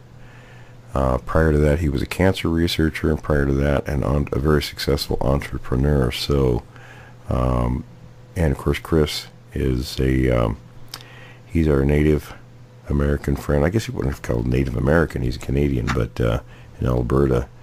But he's actually a member of the Okanagan tribe, I believe he said. So, always a very interesting guy to have on, great friend. So if you have questions for those two fellows, be sure to send them in to us. All right, guys. Great chat as always. Everyone stay tuned for Jim Sower's readings. He has some interesting stories for this segment.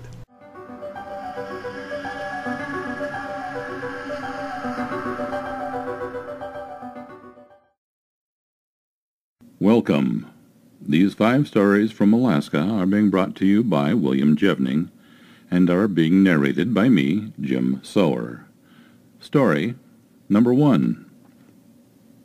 Alaska pilot watches as Sasquatch carries off his bride. Noted author on bear behavior, Alaskan Larry Kenniott, writes that he heard an interesting story. It's unconfirmed at this time, but allegedly was written up in Alaska Magazine at some point.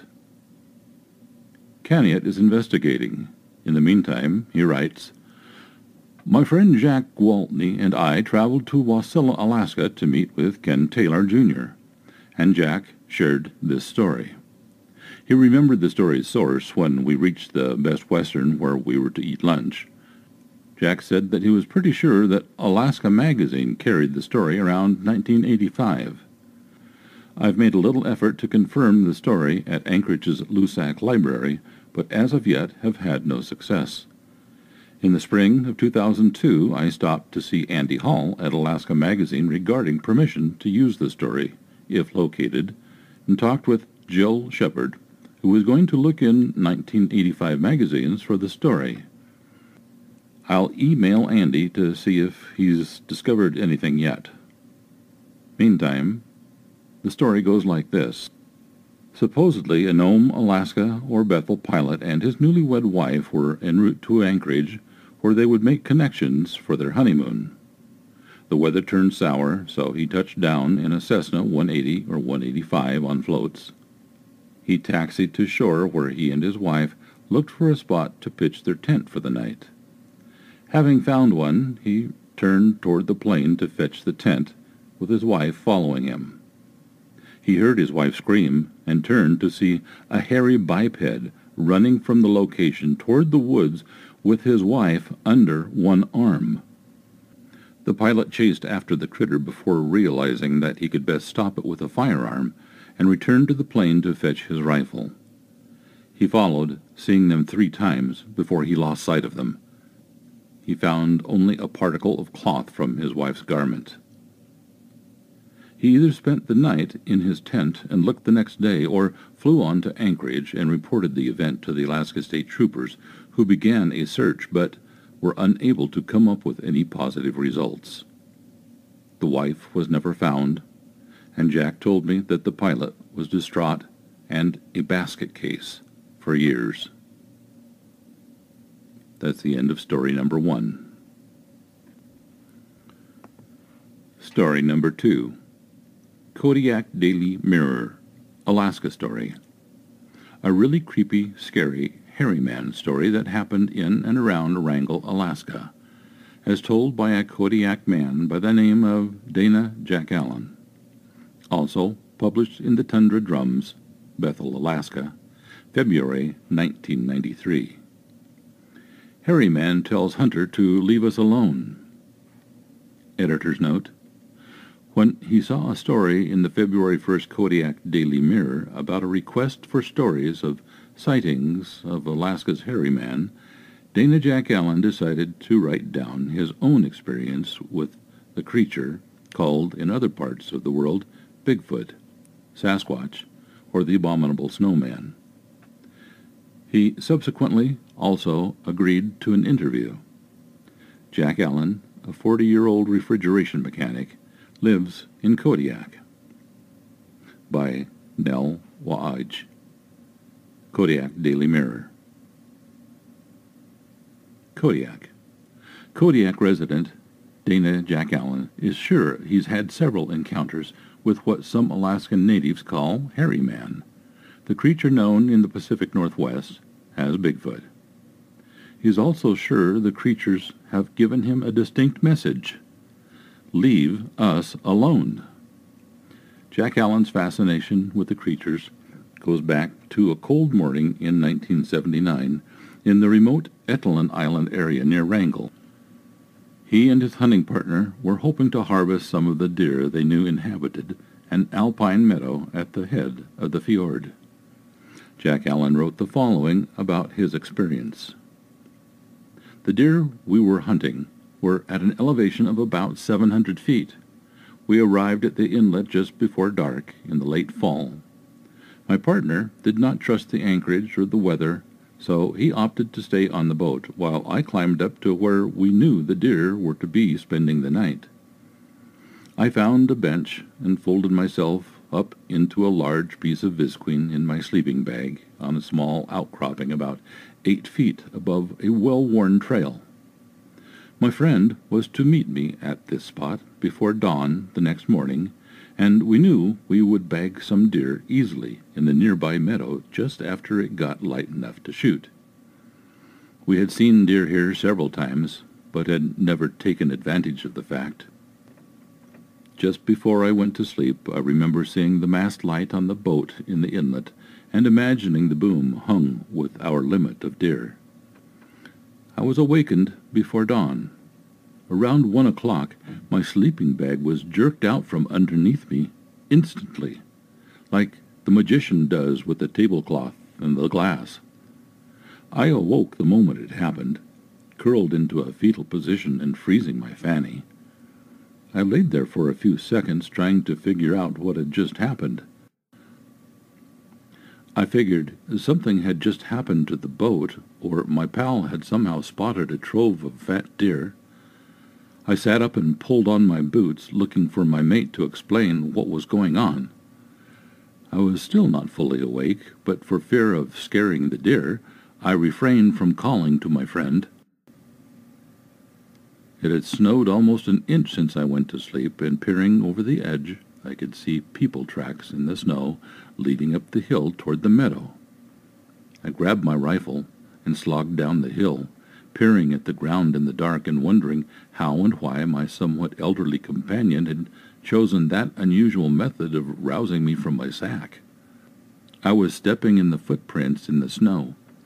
They were dark and easy to see, and was starting to think my partner had not been the one to zip my bag out from underneath me. Then realization struck, and I was gripped with fear.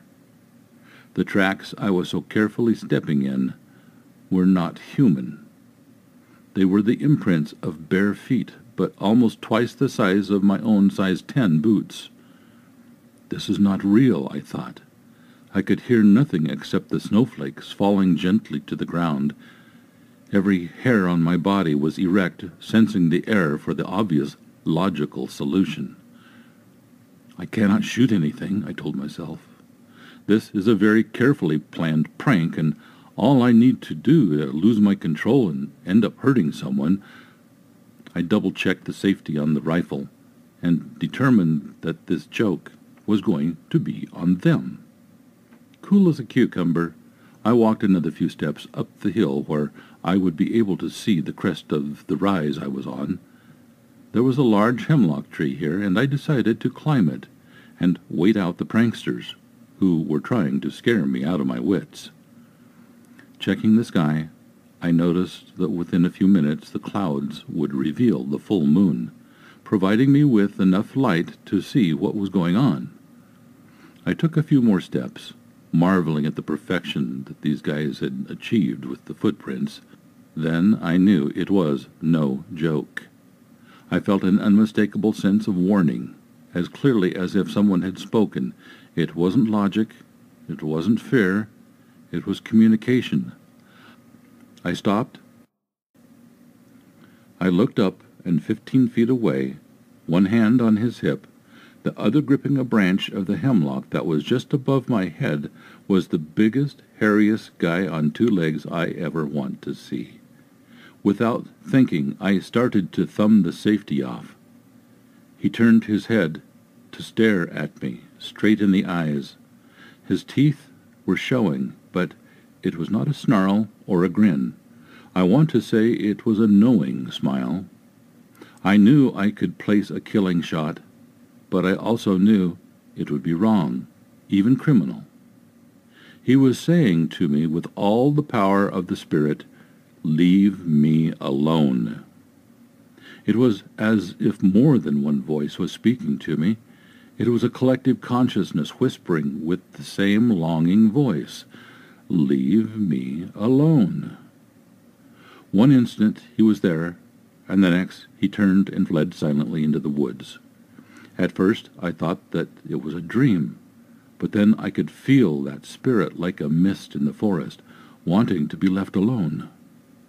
Jack Allen said he recalled little as he ran and tumbled down the hill to the beach, hollering all the way. His partner, who was waiting on the beach, insisted he made the trip down in half the usual time. After daylight, the two retraced Jack Allen's steps up the hillside. The footprints he had followed earlier measured 17 inches long and 5 or 6 inches wide. The impressions left in the mossy ground convinced them the creature had weighed 600 to 800 pounds. When they measured from the ground to the hemlock branch the creature had grasped as he turned, they found the distance was 9.5 feet. "My messenger was 7.5 to 8 feet tall," Jack Allen said. He said the creature looked very much like the one portrayed in the movie, Harry and the Hendersons. This one was actually as large, but more lean. He had long, silky hair. On his arm it was a good 6 inches long. He walked erect and was quiet. He made no sound. He was graceful. His movements were graceful. I couldn't see his face too well, but it seemed like his skin was leathery. His eyes were dark. He had a glint in his eye. He had intelligence. A short time after that encounter, he said, the Wrangell Sentinel carried a photograph taken from the air of the tracks of a two-legged creature in the deep snows of the mountains. Jack Allen, who is 40, was raised on a homestead in the Talkeetna Mountains and has spent his share of time in the Alaska bush. He realizes that telling his story will convince some people he is more in the business of hot air than cold. But, as he says, I've spent enough time in the woods to know the difference between when something is scaring me and I'm scaring myself. There is no question in my mind about what I saw. Twice more during the 5 years he trapped in the area, he became convinced the creatures were nearby and letting him know that he was not welcome. A year and a half after the first incident, he set 40 to 50 traps in a new area, rich with mink sign, only to come back the next day to find the traps had all been sprung. Thinking his adversary was maybe a wolf, he moved some and reset some. When he returned the next day, the traps were again sprung, but there was a stick left in one. Clearly not something one would expect of a wolf. Again, he reset some of his traps and moved others. He returned the third day, again beaching his skiff in the same spot and following the same paths to avoid spreading his scent. All his traps were gone. As he walked along the trail, pondering the mystery, he found himself following in what he thought were his own tracks. Then I realized they were alongside the trail, and that I always stay to the trail, he said. The stride was 1.5 times my usual stride, 5 to 6 feet, and they were left in a deep impression in the moss. I realized it was the Sasquatch, giving me a warning not to be in the area. As I launched the skiff, I heard a rattling down in the water. I looked, and the traps were in a pile by the skiff. Jack Allen said he knew the area well and knew there were no other people in the area. In spite of the signs, the area would provide lucrative furs. He said the old trap sign he found told him it had not been trapped since 1939. I pulled out of the creek. I didn't disturb any other places in that area, he said. Sometime later, in another remote spot in the islands, he was in the process of putting together a cedar shake shed as a place to store his gear. He had felled a hefty cedar and was hand-splitting shakes from it when his dog began acting strangely. Henry wasn't afraid of anything, not even a wolf. Most dogs are terrified of even the smell of a wolf. This time the usually unruffled dog started to whine and crawled on his belly to the skiff. He climbed into the skiff without permission, something he had been trained never to do, and hunkered down under a seat. Jack Allen at first dragged him out, but the dog continued to act terrified. That made me think, so I took a rifle and walked in a 100-foot circle. Then I stopped. I knew I wasn't alone in the woods, so I got in the skiff and left. Motoring back later, he found the huge cedar that he had been working on had been carried to the bank and dumped into the cove. Without going ashore, he turned the skiff around and left. I didn't want to give any indication that I would go against their will. That's the end of story number 2. Story number 3. Turnagain, Anchorage Borough, Alaska, 1955. Greetings. This is a story my mother told me a few times while I was growing up. I recently asked her to tell me the story again so that I could post it online. I would appreciate any thoughts on what it could have been. My mother was one of 12 children who were turned over to an orphanage in Turnagain, Alaska, about 30 miles outside of Anchorage. There were no other children in this home, and it was apparently run or managed by a priest. We do not know the year the children were surrendered to the orphanage. In or around 1955, my mother would have been around 7 years old. The bedroom assigned to the female children was in the attic, with an attic storage access door leading from either side of this bedroom. There were 4 children in this room, 2 of which slept on a bunk bed and 2 on a full-sized bed. My mother was on the top bunk. The people who ran the orphanage had started saying to the children that if they saw or heard anything upstairs in their room, to wake them immediately and they would kill it. My mother's sisters had told her several times that if she ever saw the creature, not to be afraid, and it would not harm her. She thought they were trying to scare her. One night, my mother was awakened by a noise. As she looked down from her top bunk, she saw a small creature walking upright across the room. She describes it as no more than 2.5 or 3 feet tall, shaped like a human, completely covered in very dark long hair, with limbs not disproportionate with his body. Because it was night and she was only able to make out features as the moonlight through the window allowed, she was not able to clearly see its face, hands, or feet. She watched this creature in terror while it walked about the room. She saw it struggling to reach the covers on the lower beds to apparently cover the children up. When the creature started trying to climb to the top bunk where my mother was, she yelled, "Stay away from me!" When she did this, the creature appeared shocked that she was awake and that she had yelled at it.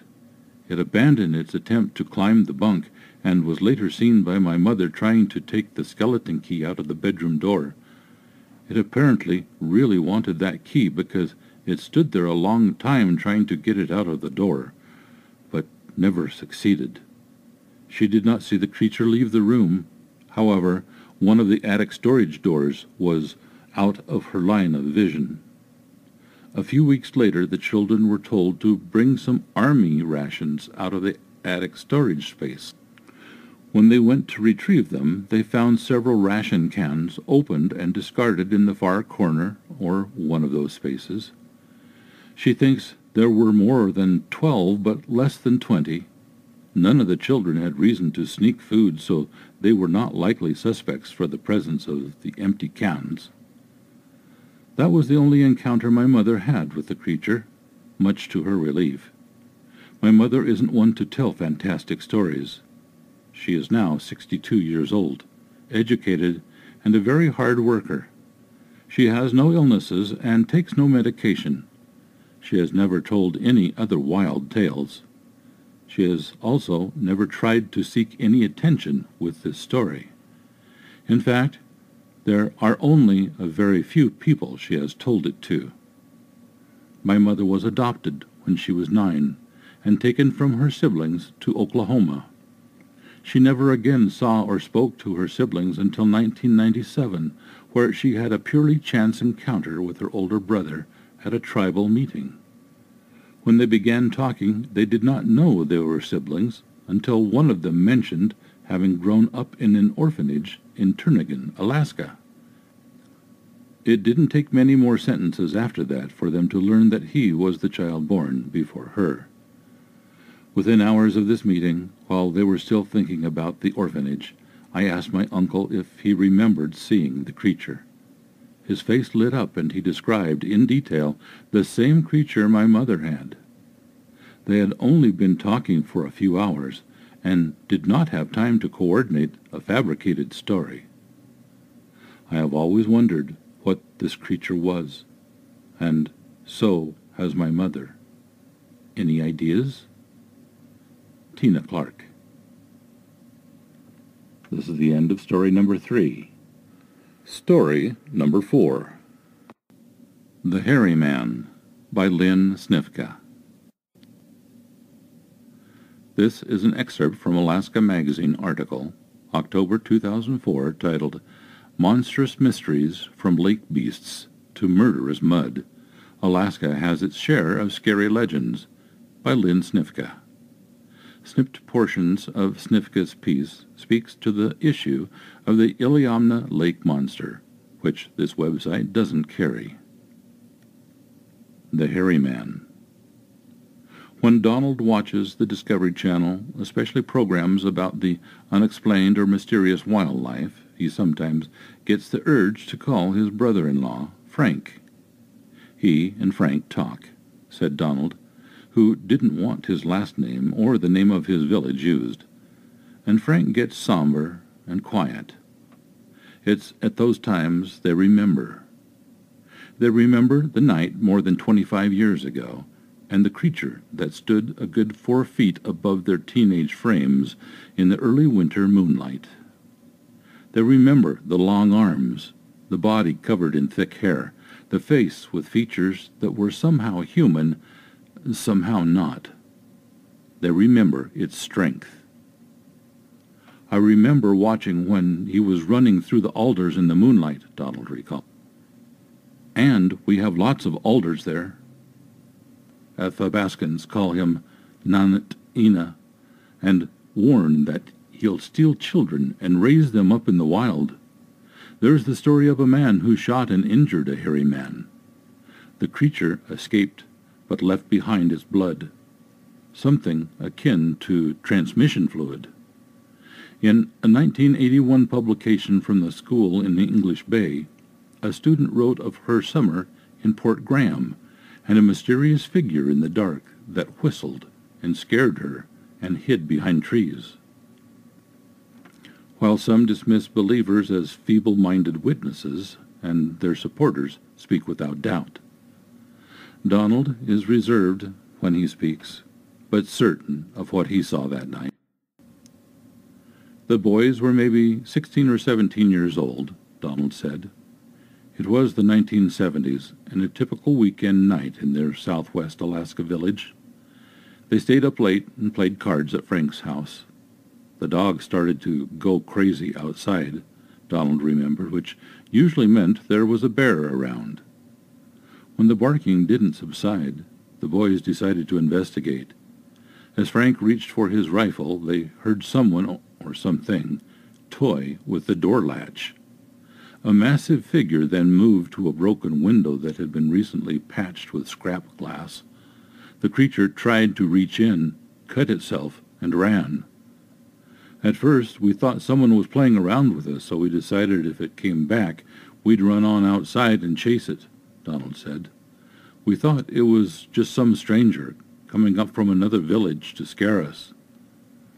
Donald and Frank eased back into their evening.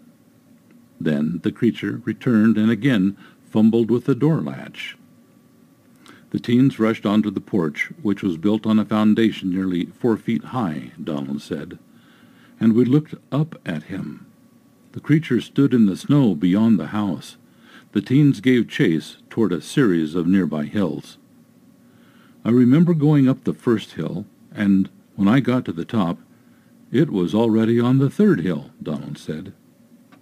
There were a lot of hairy man reports from nearby villages for a while.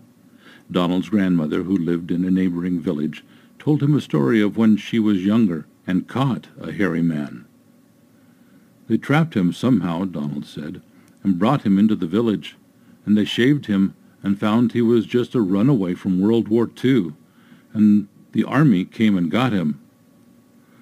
The man gone wild, or outside man, is a common theory in Alaska Native culture, said Phyllis Morrow, professor of cultural anthropology at the University of Alaska Fairbanks. Morrow studied Yupik culture in western Alaska and found the phenomenon so common that a set of rules exists for encounters with a wild person. You can approach them, Morrow said. You can speak certain things to them in Yupik, and you can draw them back. Again, though, there's the burden of proof. I think it's just myths and stories, said Siebert, the pilot. I've spent over 20 years flying all over, and I look everywhere I fly. I love looking for animals. I've counted for the Fish and Game Department of Alaska just about every kind of animal you can count out there from an airplane, and I've never seen anything I couldn't explain. The outside man or hairy man, like the Iliamna lake monster or even the deadly Turnagain mud, may simply be cautionary tales or coping mechanisms, colorful ways to explain the otherwise unexplainable, or tools to ensure respect for one's elders. Reports have certainly become more rare as technology has grown more sophisticated. When village parents can call from house to house to check on their kids, it might be less important to scare them with stories of the hairy man who may get them if they stray too far from home. How better to keep children away from water's edge than to have them imagine being torn apart by a helicopter or struck ill by a sea monster's gaze? The standards of truth in terms of documented evidence, photographs, stuff like that, you're not going to find it, Morrow said. These are cultural understandings of what happens. It's true in people's experience, and it's meaningful to them. So what, then, of the blood on Frank's window, and Donald, who saw tremendous footprints in the autumn snow? Lynn Snifka is a freelance writer based in Anchorage. Copyright Alaska Magazine, October 2004. This ends story number 4.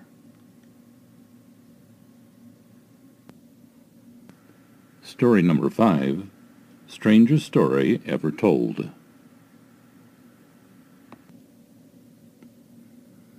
By Harry D. Culp.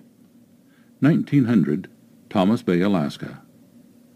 The writer of this story has been dead for several years now.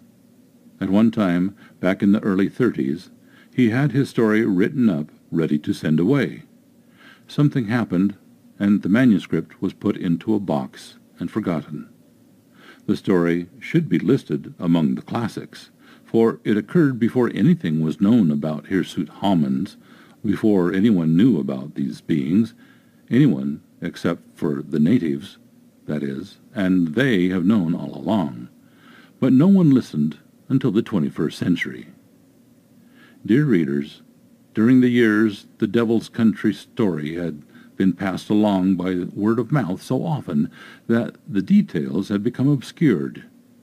It was then a very pleasant surprise when Mother found the manuscript just a short time ago and gave it to me to read.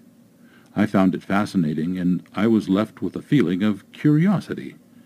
I wonder if any of you readers will be curious. I wonder. Well, I'll just let you wonder. Sincerely, Virginia Culp, daughter of Harry D. Culp. Chapter 1. The spring of 1900 found 4 men batching together in a shack at Wrangell, Alaska. All 4 were broke, as is usual with prospectors. As luck would have it, I was one of the 4. For reasons which will be quite obvious, I will just call the other 3 John, Charlie, and Fred. Charlie came into the shack one night in April, all excited, and said, "Fellows, I have been on the trail of an old Indian for the last month, trying to get him to tell me where he picked up a piece of free gold quartz that he has at his camp. I never say anything about it before, because I wanted to get the story from him first, and today he spilled the beans. He told me to go up to Thomas Bay and camp on Patterson River on the right side, travel upriver for about 8 miles, and then turn to the high mountains. And after traveling about 1.5 miles, I would find a lake shaped like a half moon. Plenty of stone like I found on the slide there," he said. Thomas Bay is known by the Native Americans in Alaska as the Bay of Death. About 150 years ago, a slide down one of the mountains wiped out a village, killing over 500 of the inhabitants. Well, of course, a prospector is ready to stampede on a whisper of a gold any place, and we were no exceptions to the rule. We all talked the matter over, and finally it was decided that we would run our faces for an outfit and send Charlie to look the prospect over. While he was gone, John, Fred, and myself would hustle work somewhere for another grub stake and to pay the old one off. The forepart of May, Charlie loaded his outfit into a canoe and, having favorable weather, left Wrangell for Thomas Bay, which lies northwesterly about 50 miles. He had 3 months' supplies, but was to come back any time sooner if he found out anything. But if he didn't show up in that time, we were to put out a search for him. John and Fred took a contract to get at wood, and I got a job in the Wrangell sawmill. Things went along until the first part of June, when, on a Sunday in late afternoon, we all being home, and in walks Charlie, without a coat or a hat, and looking as if he had been through hell. He didn't give us any greeting whatsoever, just heaved a piece of quartz over into a corner of the room and said, "Get me something to eat. I'm all in, and I want to rest." The fellow looked it, and after he had eaten, he turned in without telling us a thing about his trip. We picked up the piece of quartz, and say, boy, it was sure a pretty thing to look at for a prospector. Oh, it was shot through with gold specks, just like a badly freckled-faced kid. Were we excited?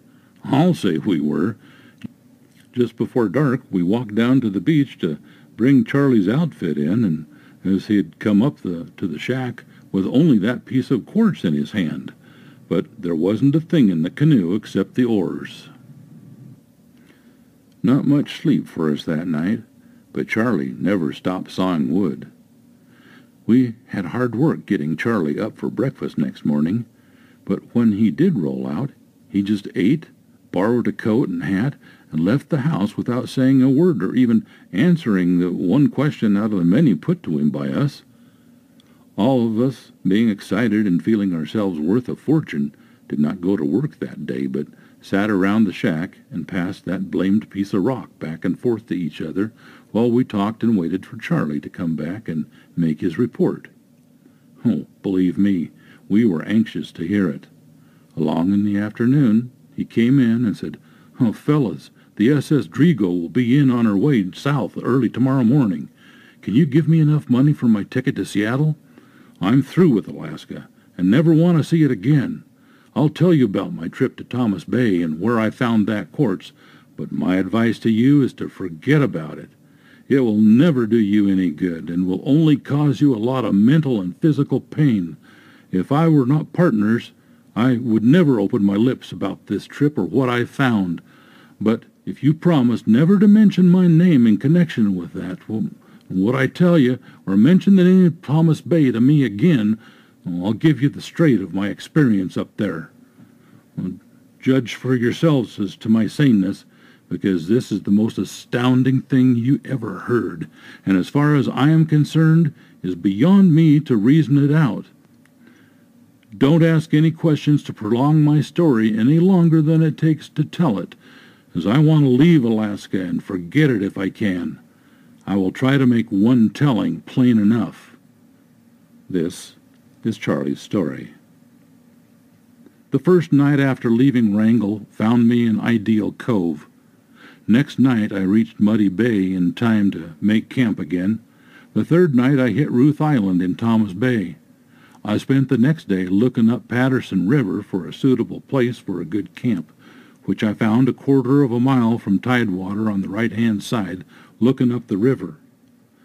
Broke camp on Ruth Island the next day, and moved up to the place that I'd picked out the day before, put up my tent, packed up my outfit, and left the canoe on the riverbank. The next day I spent cooking beans, cutting wood, and making things comfortable for a long stay. As it looked like rain, I wanted to get things fixed up to keep dry. It started to rain that night and just kept it up for days.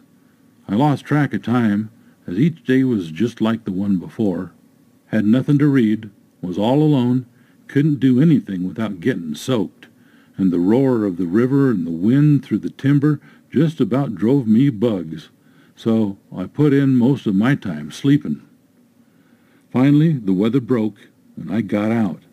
Spent several days in trying to find the old Indians' Half-Moon Lake, but couldn't get it spotted.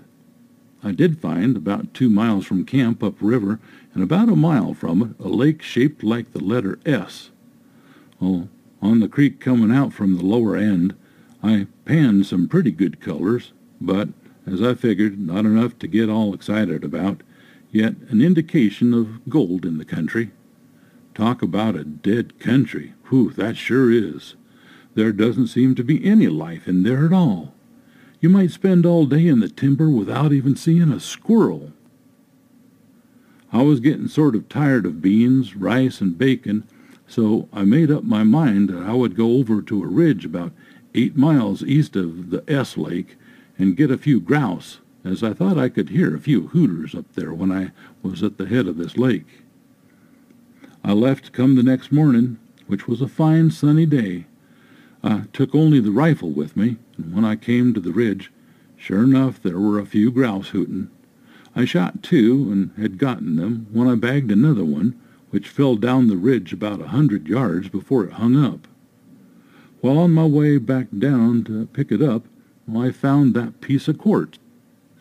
Up to that time I had paid very little attention to what the country I was in looked like, as it was so heavily timbered and brushy. The formation didn't show up, and I had no tools with me to uncover it. The top of an old snag had broken off and fallen, scraping the top moss loose and dirt for a space of about 8 feet wide and 18 or 20 feet long, uncovering this quartz ledge, which was where I found this piece. This ledge was worked smooth by a glacier at one time. I couldn't find anything to break a piece off with, so I used the butt of my gun to get that piece. In so doing, I broke the butt of my gun, thus ruining it for further use. This didn't worry me any, as I knew there was not a game in the country larger than a grouse. My first thought was of the richness of the quartz and of you fellows, and getting back to town to round you up so we could get busy on it. After looking over and enjoying the feeling of knowing I had made a rich find, I covered the ledge up again with moss, limbs, and rotten chunk. Finishing that job, I thought I would climb the ridge directly over the ledge and get my landmarks, so I could come back to it again or tell you where it was if anything should happen to me. This I did, climbing straight up over the ledge on the ridge till I reached the top, which was about 600 feet above where I found the ledge. I looked down below me and picked out a big tree with a bushy top, taller than the rest and about 50 feet to the right of the ledge. Looking over the top of this tree from where I stood, I could see out on Frederick Sound, Cape of the Straight Light, the point of Vanderput Spit, Point Vanderput, and turning a little to the left, I could see Sequoia Island, Kodiak, from the mouth of Wrangell Narrows. Satisfied with that, I turned half around to get back a sight on some mountain peaks, and lying below me on the other side of the ridge from the ledge was the half-moon lake the Indian had told me about. Right there, fellows, I got the scare of my life. I hope to God I never see or go through the likes of it again. Swarming up the ridge toward me from the lake were the most hideous creatures. I couldn't call them anything but devils, as they were neither men nor monkeys, yet looked like both. They were entirely sexless, their bodies covered with long, coarse hair, except where the scabs and running sores had replaced it. Each one of them seemed to be reaching out for me and striving to be the first one to get me. The air was full of their cries, and the stench from their sores and the bodies, it made me faint. I forgot my broken gun and tried to use it on the first ones, and then I threw it at them and turned and ran. Oh, God, how I did run! I could feel their hot breath on my neck. Their long, claw-like fingers scraped my back. The smell from their steaming, stinking bodies was making me sick, while the noises they made, yelling, screaming, and breathing drove me mad. Reason left me. How I reached the canoe or how I hung on to that piece of quartz is a mystery to me. When I came to, it was night, and I was lying in the bottom of my canoe, drifting between Thomas Bay and Sequoia Island, cold, hungry, and crazy for a drink of water. But only to satisfy the latter urge, I started for Wrangell, and here I am. You no doubt think I am either crazy or lying. Well, all I can say is, there is the quartz. Never let me hear the name of Thomas Bay again, and for God's sake, help me get away tomorrow on that boat. So passed out Charlie from our lives. We put his story down as a fantasy, caused by loneliness and morbid thought. This ends the 5 stories. Thank you for listening. Thanks for listening to this episode of Creek Devil. If you or anyone you know has had an encounter with these creatures, please contact us at williamjevning@yahoo.com. That's William, Jevning, @yahoo.com. All communication is confidential. Join us for another program next week. And until then, keep your eyes open out there.